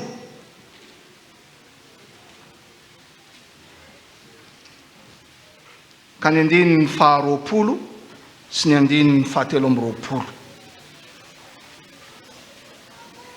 Ny andininy 20 sy ny andininy 17. Ary tamin'izany dia vao niteny mafy ny tanàna nanaovan'ny ny akamaroan'ny asa lehibe Jesosy, satria tsy nibebaka ireo. Ry amin'ny andininy 17. Ary ianao Kapernaum, asaratra andrany an-danitra va ianao, hietatra any amin'ny fiaina tsy hita ianao, fa raha mba tamin'ny Sodoma no nanaovana asa lehibe izay natao teo aminao, dia ho nahatra mbaraka androany izy. Raha mihaino izany tenin'i Jesosy zany indray tsika ry havana, ay mbola grave no ny tany Sodoma sy Gomora indray zany no zavatra mitranga ankehitriny. Satria tany Sodoma sy Gomora tsisy fitorianany filazantsara tahaka ny iainantsika ankehitriny izao. Tsy nisy azakazaka masina tamin'izany fotoana izany. Tamin'izany fotoana izany tsy maro tahaka izao ny fiangonana, tsy maro ny katekista, ny mpitoroteny, ny mpitandrina, ny mpianatra, tsy misy an'izany tamin'izany fotoana izany. Dia mbola nahazo rariny kely ihany izy teo anatrehan'i Jesosy. Fa ankehitriny kosa dia hoy izy loza anao, satria efa nanaovana asa lehibe teo aminao. Dia mampieritreritra antsika ankehitriny izany ry havako. Ary tokony hitaritra antsika amin'ny fibebahana. Efa lasa ny zavatra taloha, reo fa tonga vaovao reo. Andeha hanantona an'i Jesosy tsika. Fa izany no nahafatesan'i Jesosy teo ambony hazo fijaliana, hanavaozany ny fiainantsika tsirairay avy. Hanavaozany ny isa-tokantrano, ny mpivady, ny mpianakavy.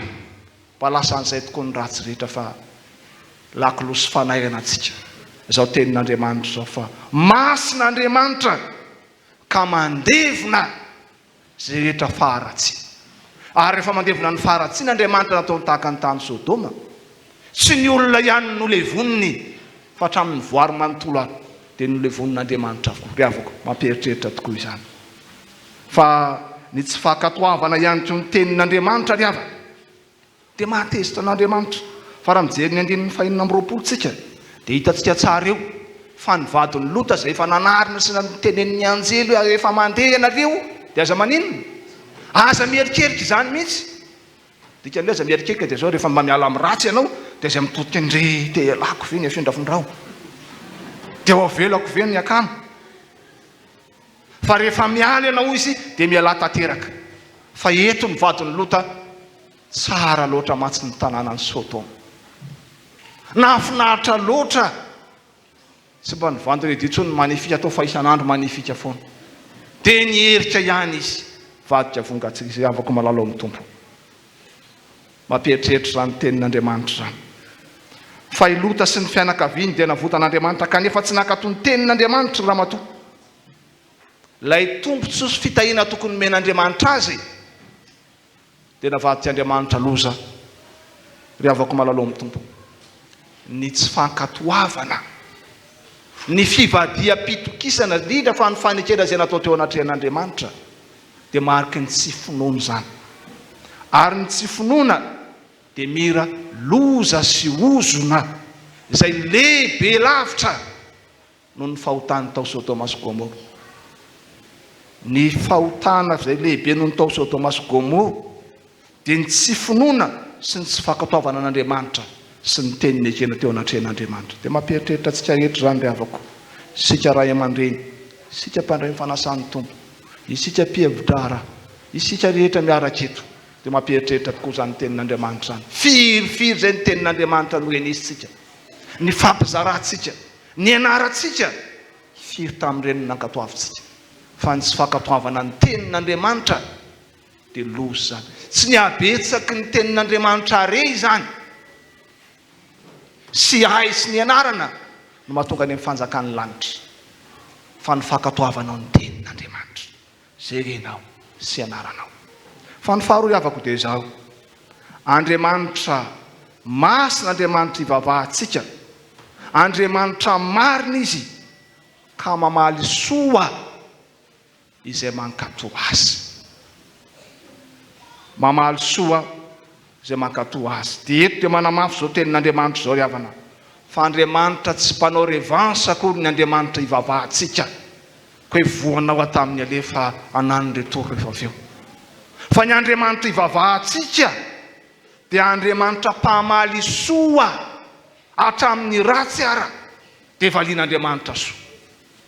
Mieritreritra ve ianao hoe misy olona anao tahaka an'Andriamanitra hoe mpanota daholo zao tontolo zao dia nomeny ny zanan'ilay tokana mba ho faty eo ambony hazo fijaliana mba hanasoavany an'ireto mpanota kandovan'ny fiainana mandrakizay? Sisy mba vitan'izany. Fa zany nefa no nataon'Andriamanitra fa toy izao ny tiavan'Andriamanitra amin'izao tontolo izao, nomeny ny zanan'ilay tokana mba tsy ho very izay rehetra mino azy fa hanana ny fiainana mandrakizay. Ka na dia vitsy ara ry Noa sy ny ankohonany rehefa nino an'Andriamanitra izy ka nateo ara ny safodrano dia navotan'Andriamanitra tamin'ny sampy fiara izy, ary zany koa nataon'Andriamanitra eto amin'ny Lota menakavy. Fa izy ireo no natoky an'Andriamanitra sy nijoro tamin'ny fahamarinana na dia ngorona tamin'ny faharatsiana ny tanànan'ny Sodoma sy Gomora, dia nesorin'Andriamanitra tao anatin'ny faharatsiana zany ny olony ka nafany sy nyheren'ny loza. Nomen'Andriamanitra soa hoe Lota menakavy noho ny amin'ny finoany sy ny fahamarinana. Fa navotan'Andriamanitra koa izy satria avany Abrahama lay rainy mino izany Lota zany. Ho zay any Abrahama i Lota, avany Abrahama i Lota, ka noho ny amin'ny finoany Abrahama sy ny faneraseha'Andriamanitra tamin'ny Abrahama dia navotany Lota. Aika ry havana, tsy mila kolikoly Andriamanitra, tsy mila makadiziny eo fa amin'Andriamanitra ianao, fa mioriny ianao amin'ny finoana sy ny fankatoavana an'Andriamanitra. Ataovy tsara ny asa fanomponao na dia ao anatin'ny sarotra ara, fa tsy ianao ihany no tahian'Andriamanitra sy arovan'Andriamanitra fa hatramin'ny fianakavianao.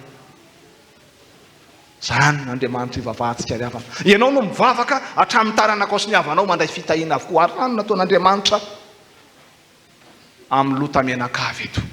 Aika ilay Andriamanitra masika sy tsy mahazaka ny faharatsiana dia Andriamanitra fitiavana izy. Ary tsara be ilay voankazo mamy teo, fa izay tian'Andriamanitra no faiziny. Matoa Andriamanitra zany mamongotra ny faharatsiana tao Sodoma sy Gomora, matoa Andriamanitra manafay izao tontolo izao. Sika malagasy mba ao anatiny tian'Andriamanitra sika, ary tian'Andriamanitra sika hiala amin'ny faharatsiantsika ka tsy herika intsony amin'ny faharatsiana tahaka ny vadin'ny Lota. Fa io mantsy ry havana ny zavatra tena manahirana.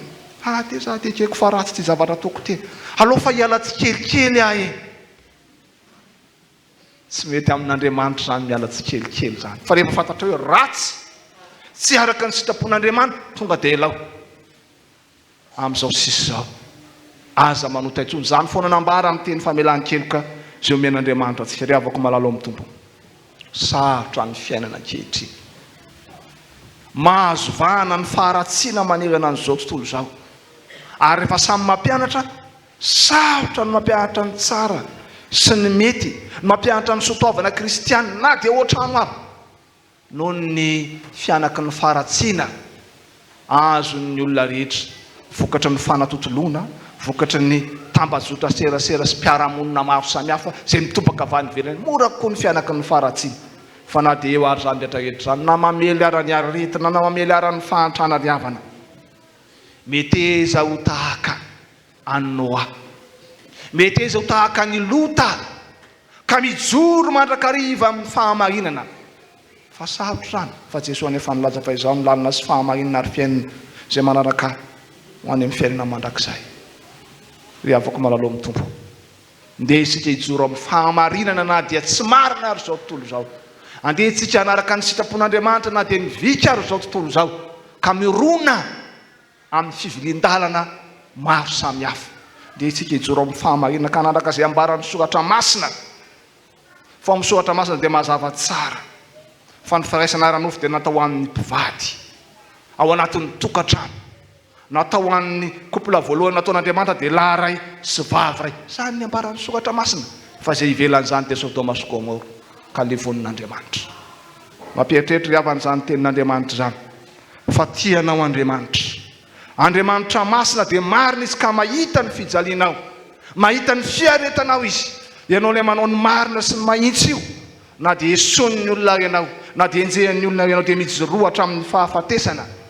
mijoroa aoka ianao mahatoky hatramin'ny farany fa izao famonjena ataon'Andriamanitra amin'ny loto zao dia tian'Andriamanitra ataony kokoa amin'ny ankonana tsirairay avy eto ambavadin'ny tafo manerana ny firenena sy manerana n'izao tontolo zao koa mety eza ry havako ho marina mandrakariva sy ho marina mandrakizay ianao ka iombona amin'ny Paoly sy Silasy koa ary ianao zao fanekemponona mezinezina zao manao hoe minoan'i Jesosy tompo dia ho vonjeny ianao sy ny ankonanao dia ho an'Andriamanitra ny ariavana ny voninahitra fa ny fanahin'ny kosa hiasa ao anatintsika anamasina antsika ka hifaditsika izay rehetra faharatsiana rehetra izay rehetra tsy araka ny sitrapon'Andriamanitra ka efa atsika be kosa amin'ny asany maro amin'ny fanomponan'Andriamanitra amin'ny asa soa sy ny fiantrana fa ny Andriamanitra ivavahantsika dia Andriamanitra mpamaly soa ho an'izay mankatò azy ho azy any amin'ny voninahitra fa ny teniny sy ny fitahiny ho amintsika rehetra amen.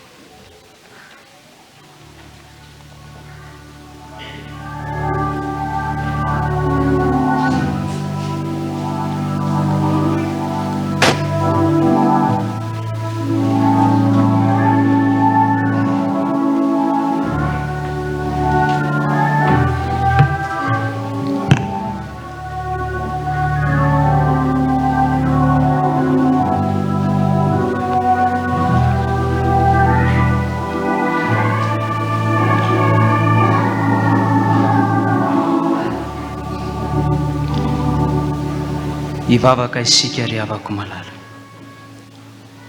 misaotranao indrindra izahay ry Tompo Andriamanitra rainay ny amin'ny teninao sy ny sitraponao izay tianao iainanay sy ivelomanay ka nampahafantaranao anay fa tsy Andriamanitra mpamaly ratsy akory ianao fa Andriamanitra masina ianao ary noho ny amin'izany fahamasinanao zany no tsy ahazakanao ny faharatsiana izay atao aminao izay atao amin'ny olonao ary izay atao amin'ny firenenao any ka dia ho fongoranao hatramin'ny fakany izany faharatsiana rehetra zany ny teninao izay nafafy taminay dia teny mitondra anay ho amin'ny fibebahana lalina sy ho amin'ny fibebahana marina eo anatrehanao Andriamanitra satria Andriamanitra masina ianao ka mandevina amin'ny faharatsiana Tompo mafy ny fahotana sy ny faharatsiana nataon'ny Sodoma sy Gomora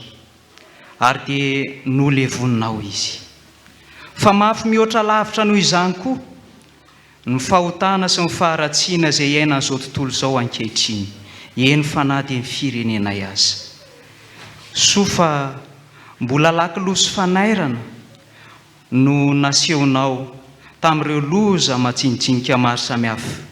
Mbola tsy tianao ho faty izahay, fa tianao hibebaka, tianao hiverina, tianao hiala amin'ny lalany ratsy fanaonay mba hamonjenao anay sy hamonjenao ny firenenay. Tompo, amin'izao vanim-potoana ny karema izao, tahio izahay mba hitodika aminao Andriamanitra, ary tsy herikerika intsony amin'ireo ratsy rehetra izay efa nielanay, satria endriky ny tsy fankatoavana anao Andriamanitra izany. Ary dia isan'ny fahotana ihany koa ka mety hamongoranao anay. Ny herin'ny fanainao masina ihany nefa Tompo, no ahafahanay miezaka ka hahatonga anay tsy hanao mifanao izao tontolo izao, fa tena hiova tokoa amin'ny fanavaozana ny saina hamantarana ny sitraponao, dia ianao ilay Andriamanitra masina. Misaotra Tompony amin'izany rehetra izany, fa nampianatra anay ihany koa ianao, ary ny fampianaranao dia teny mamelombelona amin'ny fanantenana ty anatinay, fa na dia Andriamanitra mamaly ny faharatsiana azy ianao, satria masina, dia mamaly soa izay mankatoanao ihany koa. Ary isan'ny zava-dehibe Tompo, raha nikasa andevina ny Sodoma sy Gomora ianao, dia nahatsiaro ny amin'ny fianakavian'i Abrahama, no ny amin'ny finoany sy ny amin'ny finoany Abrahama ihany koa. Ary dia mahavelo-panantenana anay izany, fa raha mahita olo marina eto amin'ny firenenay ianao na dia folo monja aza, dia inonay sy azonay iantoka fa tsy andevina ity firenenay ity. Izahay izay tonga eto dia efa mihoatra lavitra noho izany. Ny fiangonana manontolo dia efa mihoatra lavitra noho izany. Fa ny angatanay Tompo, dia ny ampirenanao mafy ny finoanay, satria raha mino anao sy mankatoanao izahay, dia tsy izahay ihany no vonjena, fa ny fianakaviana ihany koa, eny ny firenenay ihany koa azy. Misaotra Tompony amin'izany fampahirezana izany, ary tahio izahay mba hatsiaro mandrakariva izany, ka tsy hanadinonay ny fitondranam-bavaka ny firenenay ny amin'ny ratsy rehetra izay miseho amin'ny rivotra iainan'izao tontolo izao. Ny fanainao masina anie no hitahiry izany teny rehetra izany aty anatinay, ka ho fiainanao anay tsy amin'ity androany ity ihany, fa amin'ny androm-piainanay rehetra no ahatsiarovanay fa masina ianao. Ary tianao masina tahaka anao izahay, tianao tsy hanatsiny ao anatrehanao izahay, fa raha tsy izany mantsy dia ho fongoranao. Misaotra indrindra Tompo, ankehitriny ary dia mivavaka aminao izahay, ho an'ny fiangonana, ho an'ny kristianina rehetra ao anatin'ny fiangonan'i Jesosy Kristy eto Madagasikara, ho an'ny kristianina rehetra ao anatin'ny FFKM eny Tompo, ny kristianina manerana ny nosy sy manerana izao tontolo izao. Mivavaka izay Tompo, mba hiasanao amin'ny tsiraray avy, ka hatsapan'ny sambatan'olona izany toetra anao Andriamanitra izay mankahala amin'ny faharatsiana izany, mba tsy herikerika, mba tsy hitoditodika amin'izay ratsy efa nialana, fa tena hitodika sy hibanjana anao Jesosy Kristy, ilay mampanantena fahavelomana sy fiainana ao anay. Mivavaka ho an'ny mpitondra rehetra, na mpitondra ao anatin'ny fiangonana izany, na mpitondra eo anivon'ny firenena, mba tena hitarika ny olonao ho amin'ny fankatoavana anao Andriamanitra ilay masina, mba tena hitarika ny olonao hiaina amin'ny fahitsiana sy ny fahamarinana, ary ankahala ny faharatsiana. Tsapanay tokoa mantsy Tompo, fa raha mbola maminay ny faharatsiana, raha tsy mbola mangidy aminay izany, dia tsy ho mamy aminay mihitsy ny fitiavanao. Tehirizao mba ny fahasoavanao izahay, mba hakamamy mandrakariva ny fitiavanao Andriamanitra, ary hankahala sy hanao marikiriko ny faharatsiana. Dia mametraka fiansita teraka eo am-pelantananao ny olonao tsiraray avy. Isaorana Tompony amin'ny fahasoavana rotsaka ao amin'ny fiainan'ny tsiraray, na tamin'ity andro anio ity, na tamin'ireo andro efa lasa, eny ny amin'izay rehetra mbola ataonao, fa mahatsiaro isan'andro isan'andro ho mpanomponao, fa fahasoavana nampy fahasoavana no arotsaka ao amin'izy ireo. Ny fiadananao sy ny voninahitra ao anie no amenonao azy ireo tokoa amin'ny andro rehetra iainana.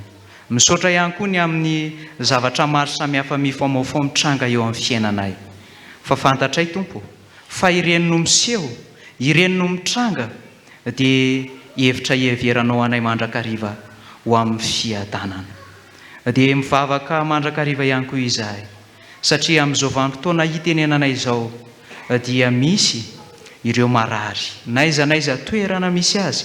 Eny fa na dia aminay izay tonga ato amin'izao tranonao izao aza ka hitana endrika faharariana, dia ianao Andriamanitra anie no hitsabo, ianao anie no hikarakara, ary ianao no hanasitrana anendry ny loharanona retina rehetra. Fa ta io ihany koa izahay hitondra mandrakariva izay zavatra miseho amin'ny fiainanay amin'ny fahatahorana anao Andriamanitra, ka hisaorana ianao amin'ny zavatra rehetra, satria fantatray fa miara-miasa ireny ahasoa izay tianao Andriamanitra. Dia izany izay rehetra fantatrao ary fa mahasoso mahatsara anay tsiraray avy, dia apetraka fiainy sy tanteraka eo am-pelantananao.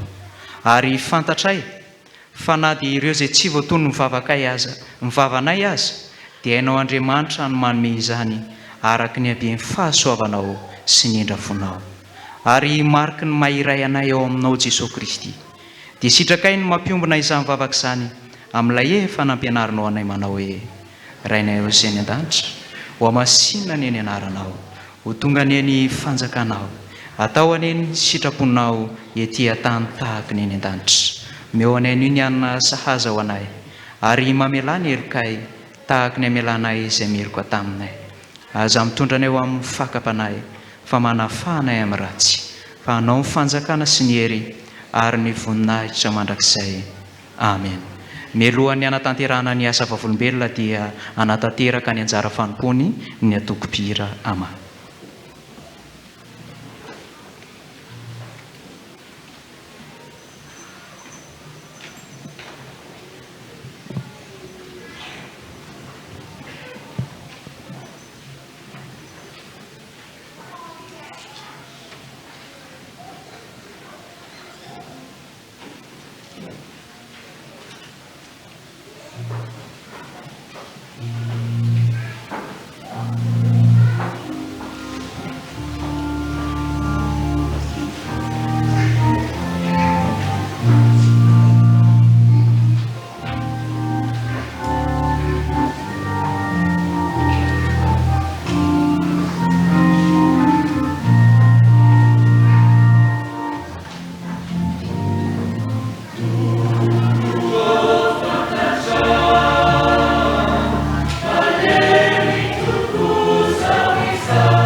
Isaorantsika ny tompoandriamanitra ry havana ny fampahaizany atsika tamin'izao anio izao. Ankehitriny koa misaotra ny tompo isika fa tafatsangana soamantsara ireo komity rotonta. Isaorantsika n'Andriamanitra ry havako no ny fitantanany ka tafatsangana soamantsara ireo komity rotonta izay entin'ny tompo manao ny asany ato anatin'ny fiangonana izany. Dia ny komity ny akany Daniel Laralbiera izany sy ny komity Jobily fa 520 taona mampitandrina ny mpitandrina eto ambavadin'ny tafo. Dia metsika avy hatrany reto avatsika ato amin'ny voamieran'ny fanosana ry havako ny amaky ny anaran'ny ireo komity samihafa dia hoinan'izay ny tenako ny hitondram-bavaka sy ampahery azy. Dia izay voatonona ny anarany zany dia mandroso eto ny lohanety mba manatrika any amin'ny vahoaka an'Andriamanitra.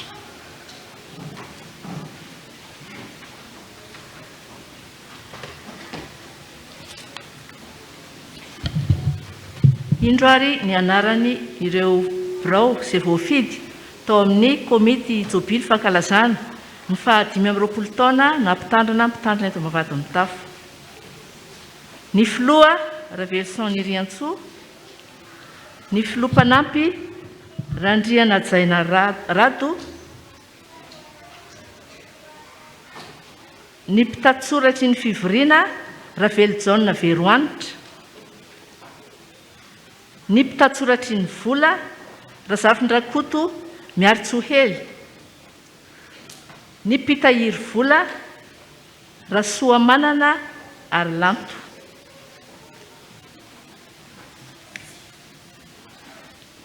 ny tapaky ny maro anisa tao amin'ny komity moa zany izay tsy voafidy tao amin'ireo voatonona ireo ny mpanolo-tsaina dia ireo rehetra mpikambana ao amin'ny komity.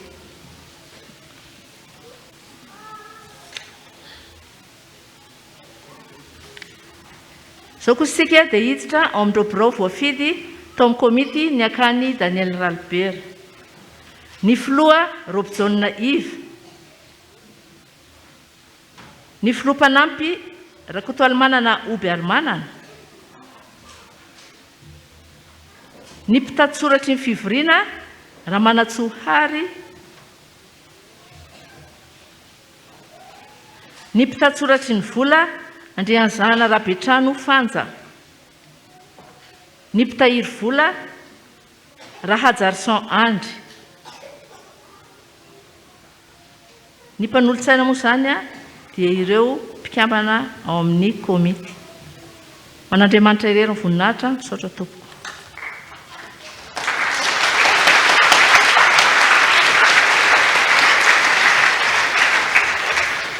Manasa ihany koa avana ireo komity rehetrarehetra. Komitin'ny akany ato amin'ny ilany atsinana ato mba mitsangana daholo ny komity rehetrarehetra ry havako. Dia ny komitin'ny Jobily ato amin'ny ilany ato indray. Dia mba mifaneritery moramora antsika ry havako. Ireo komity rehetrarehetra izay tonga eto mitsangana daholo ianareo. Mandrosoa daholo tompo miara ho entina ambavaka sy ampaherezina.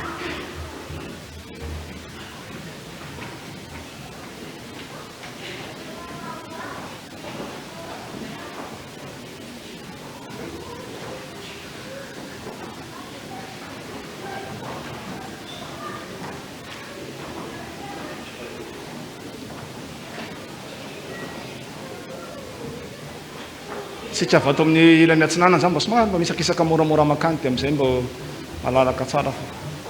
Zay.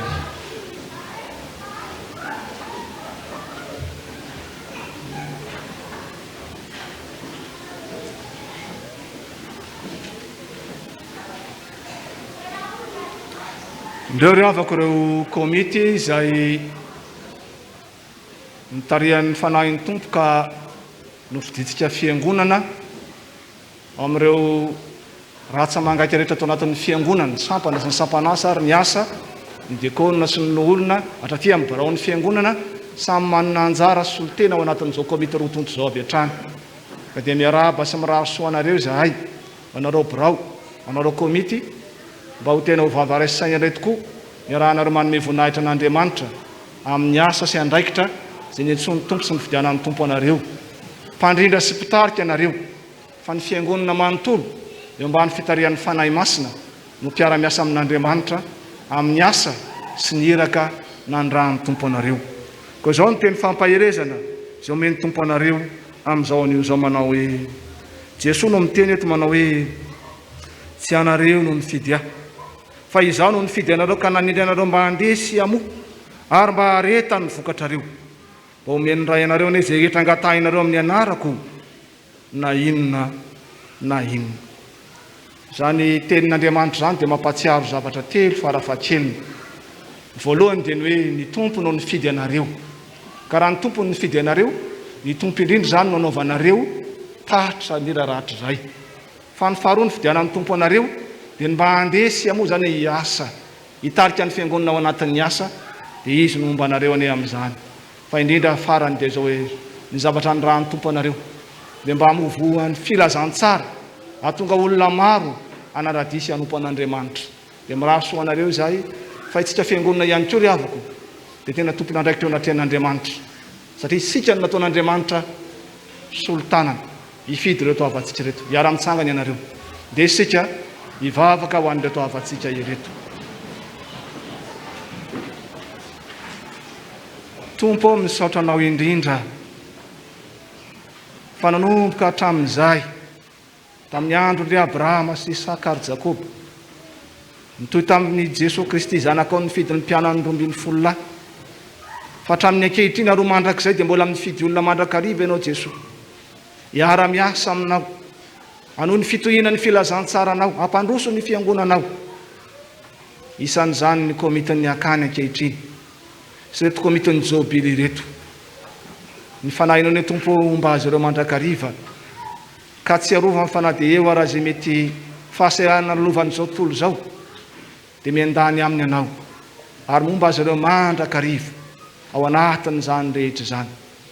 Ianao no anafy hery tompo, anafy fahasalamana, tolo-tsaina ihany koa ho an'ny komity, ho an'ny birao, ho an'ny filofa, indrindra ho an'ny fiangonanao manontolo mba iarahany mientana tokoa ka ho vava iray sy ho saina iray iarahanao mankalaza anao ry Andriamanitra ray ny Jesosy Kristy tomponay amin'ireo asa rehetra izay andrahanao anay indrindra momba ny akany sy izao jobily hatrehanay izao izay isaorana anao indrindra.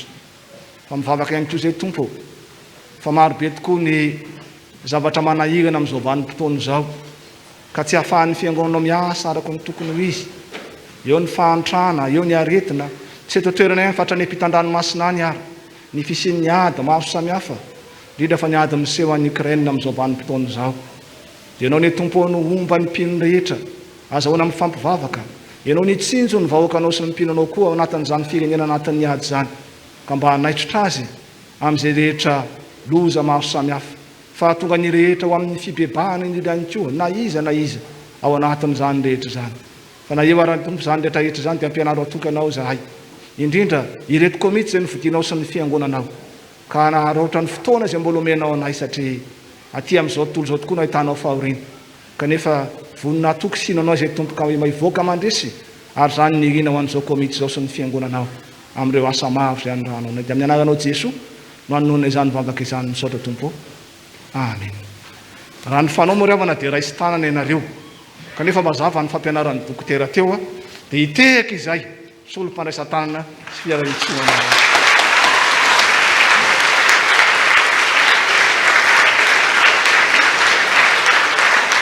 Afaka mipetraka sika rehetra ry havako dia ny komity aza mbola mihetsika eo fa ny président Rotota zany no miakatra eto dia samy mba manao spitsa kely vetivety eto ny président Rotota na ifandimby ary izy mirahala mianaka tsy maninony zany satria komity anankiroa samihafa dia manasa anareo président androso ny komity eo am-pitoerana ihany dia manampatonga ny zareo dia mankasitraka atsika eo mivoa miara-ny fanosana ry havako fa na dia tao anatin'ny fotoana maro ny fanindry ara dia vita anareo somatsara ny ilaka dia mankasitraka anareo amin'ny alalan'ny tompo.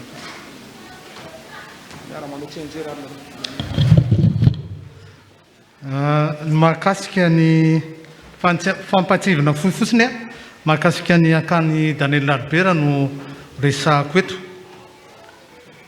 Raha tsaroantsika dia ny fanamboarana sy ny fanavaozana ny akany Albert no tsangam-bato nangalazantsika amin'ny 520 taona fiangonantsika evintsika mavadiny tafo.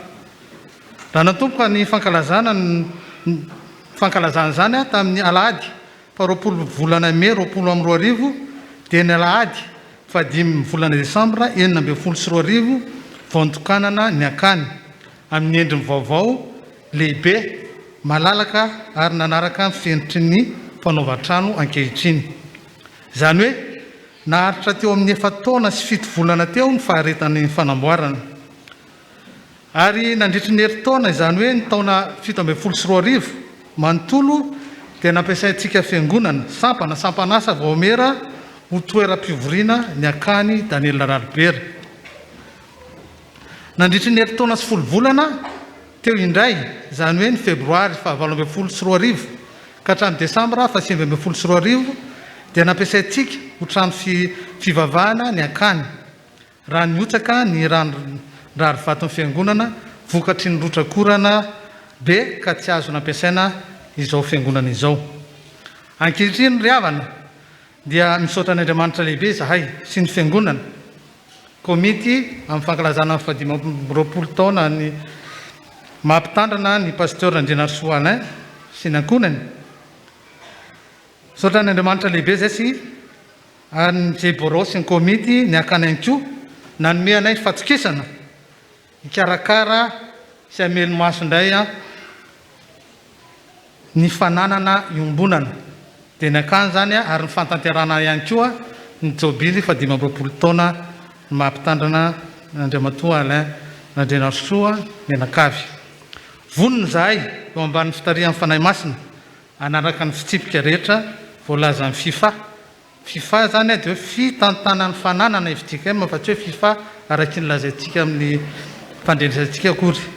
Vonona zahay ary anisany nampatsivy ny filohan'ny FJKM koa zany teto maly mahakasika ny fananana dia ho an'Andriamanitra ireny eny voninahitra. Misaotra tompoko.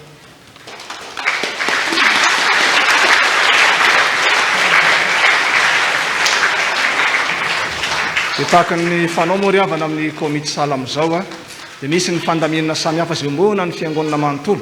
Dia rehefa miravo zao fanompoam-pivavahana izao ny président sy ny secrétaire ny vola ary ny mpitahiry vola mba manatona kely atao amin'ny fandrarana ato fa misy boky samihafa izay atolotra anareo azahoana mahantanteraka ny asa. Dia miraha soa anareo ho tahiny toko mandrakariva ho an'Andriamanitra ny en'ny voninahitra. Afaka mamonjy ny toeranareo anareo ny afaka.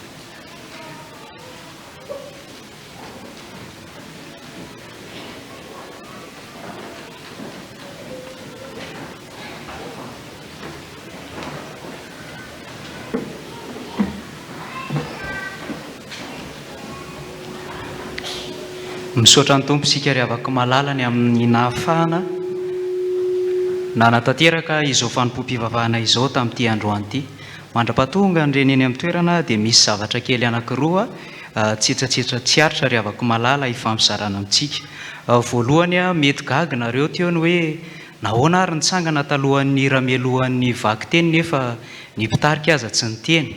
Reny ny antsoina hoe fitarihan'ny fanahy masina.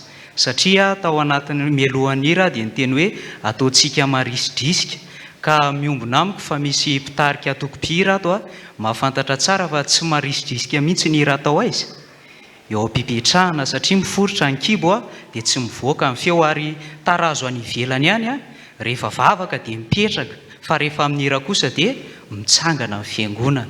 Dia aza gaga ny amin'ireny tsika ary aza atao manelingelina akory ny aim-panahintsika ny zavatra tahaka ireny. Faharoa isaky ny fiangonana andalovako dia mahatsikaritra an'ity ary miteny matetika ny amin'ny liturjia ao anatin'ny fanompoam-pivavahana izay tsy tokony hoe fahazarana fa tena tokony fiainana. Tsy fahazarana fa fiainana, zany hoe ao anatin'ny liturjia zany dia tokony hahatsiary ny olona iray hoe miresaka amin'Andriamanitra izy. Dia izao mantsy ny zavatra tsikaritra raiso ampifaliana sy amfanantenana ny teny famelan-keliko atolotry ny tombo antsika fa le olona ohatra mbola donton'ilay avy mifona teo ihany dia tsy ampifaliana ny andraisany azy. Ary na dia efa mandeha aza le hira hoe ny fitempo ny foko zay ravo fa le olona ohatra ny endrika tsy ravo ny teny tsy hay aloha zay ao anaty kasibosy eo fa raha ny maso aloha indraindray dia andeha ry havako malala tena atao fiainana ny zavatra tahaka ireny. Ny liturjia zany dia hoe ianao miresaka amin'Andriamanitra dia tsapanao zany hoe mifony ianao dia tena mifona fa mandray famelan-keliko ianao olona nahazo famelan-keliko izany dia olona inona falifaly. Amarana izao fotoana izao isika mialohan'ny ametrahany ray aman-dre mitandrina antsodrany dia ny hira toko-mpanompoana, hira fifoazana fahaenina amin'ny 500 ny 9 no iraintsika eo am-pitsanganana. Andeha hitsangana amin'ny fiangonana. Raitsy toa ao izay iriko dia ny fanahinao ambomba ahy, ka na asa ataona fivoriana tsy aroaroko faharatsy.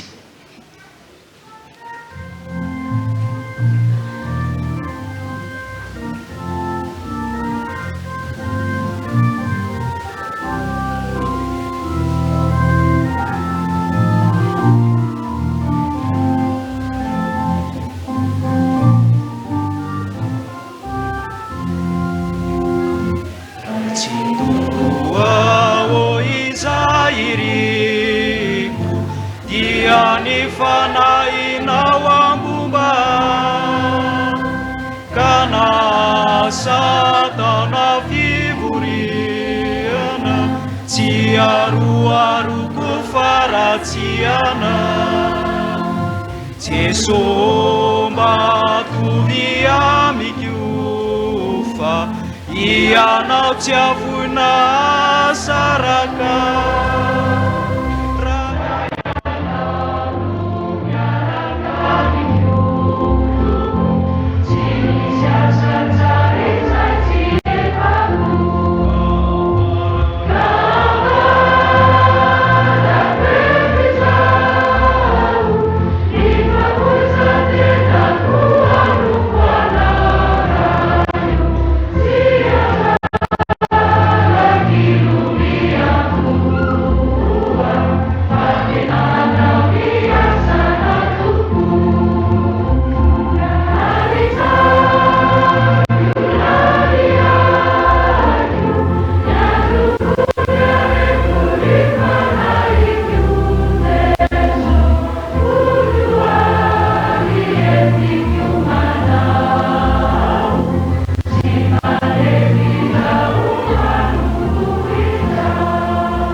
Raisanao ry afaka nitsodrano izay atolotra amin'ny anaran'i Jesosy tompontsika manao hoe: ary Andriamanitra ny fiadanana ny hahamasina anareo samy ho tanteraka, ka hokarovana avokoa ny fanahinareo sy ny ainareo ary ny tenanareo tanteraka tsy hanantsiny amin'ny fiavian'i Jesosy a Kristy tompontsika.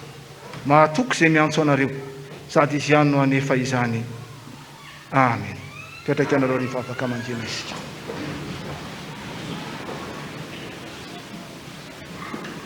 Ho an'Andriamanitra irery ihany ny voninahitra amin'ny anaran'ny Ray sy ny Zanaka ary ny fanahy masina. Amen.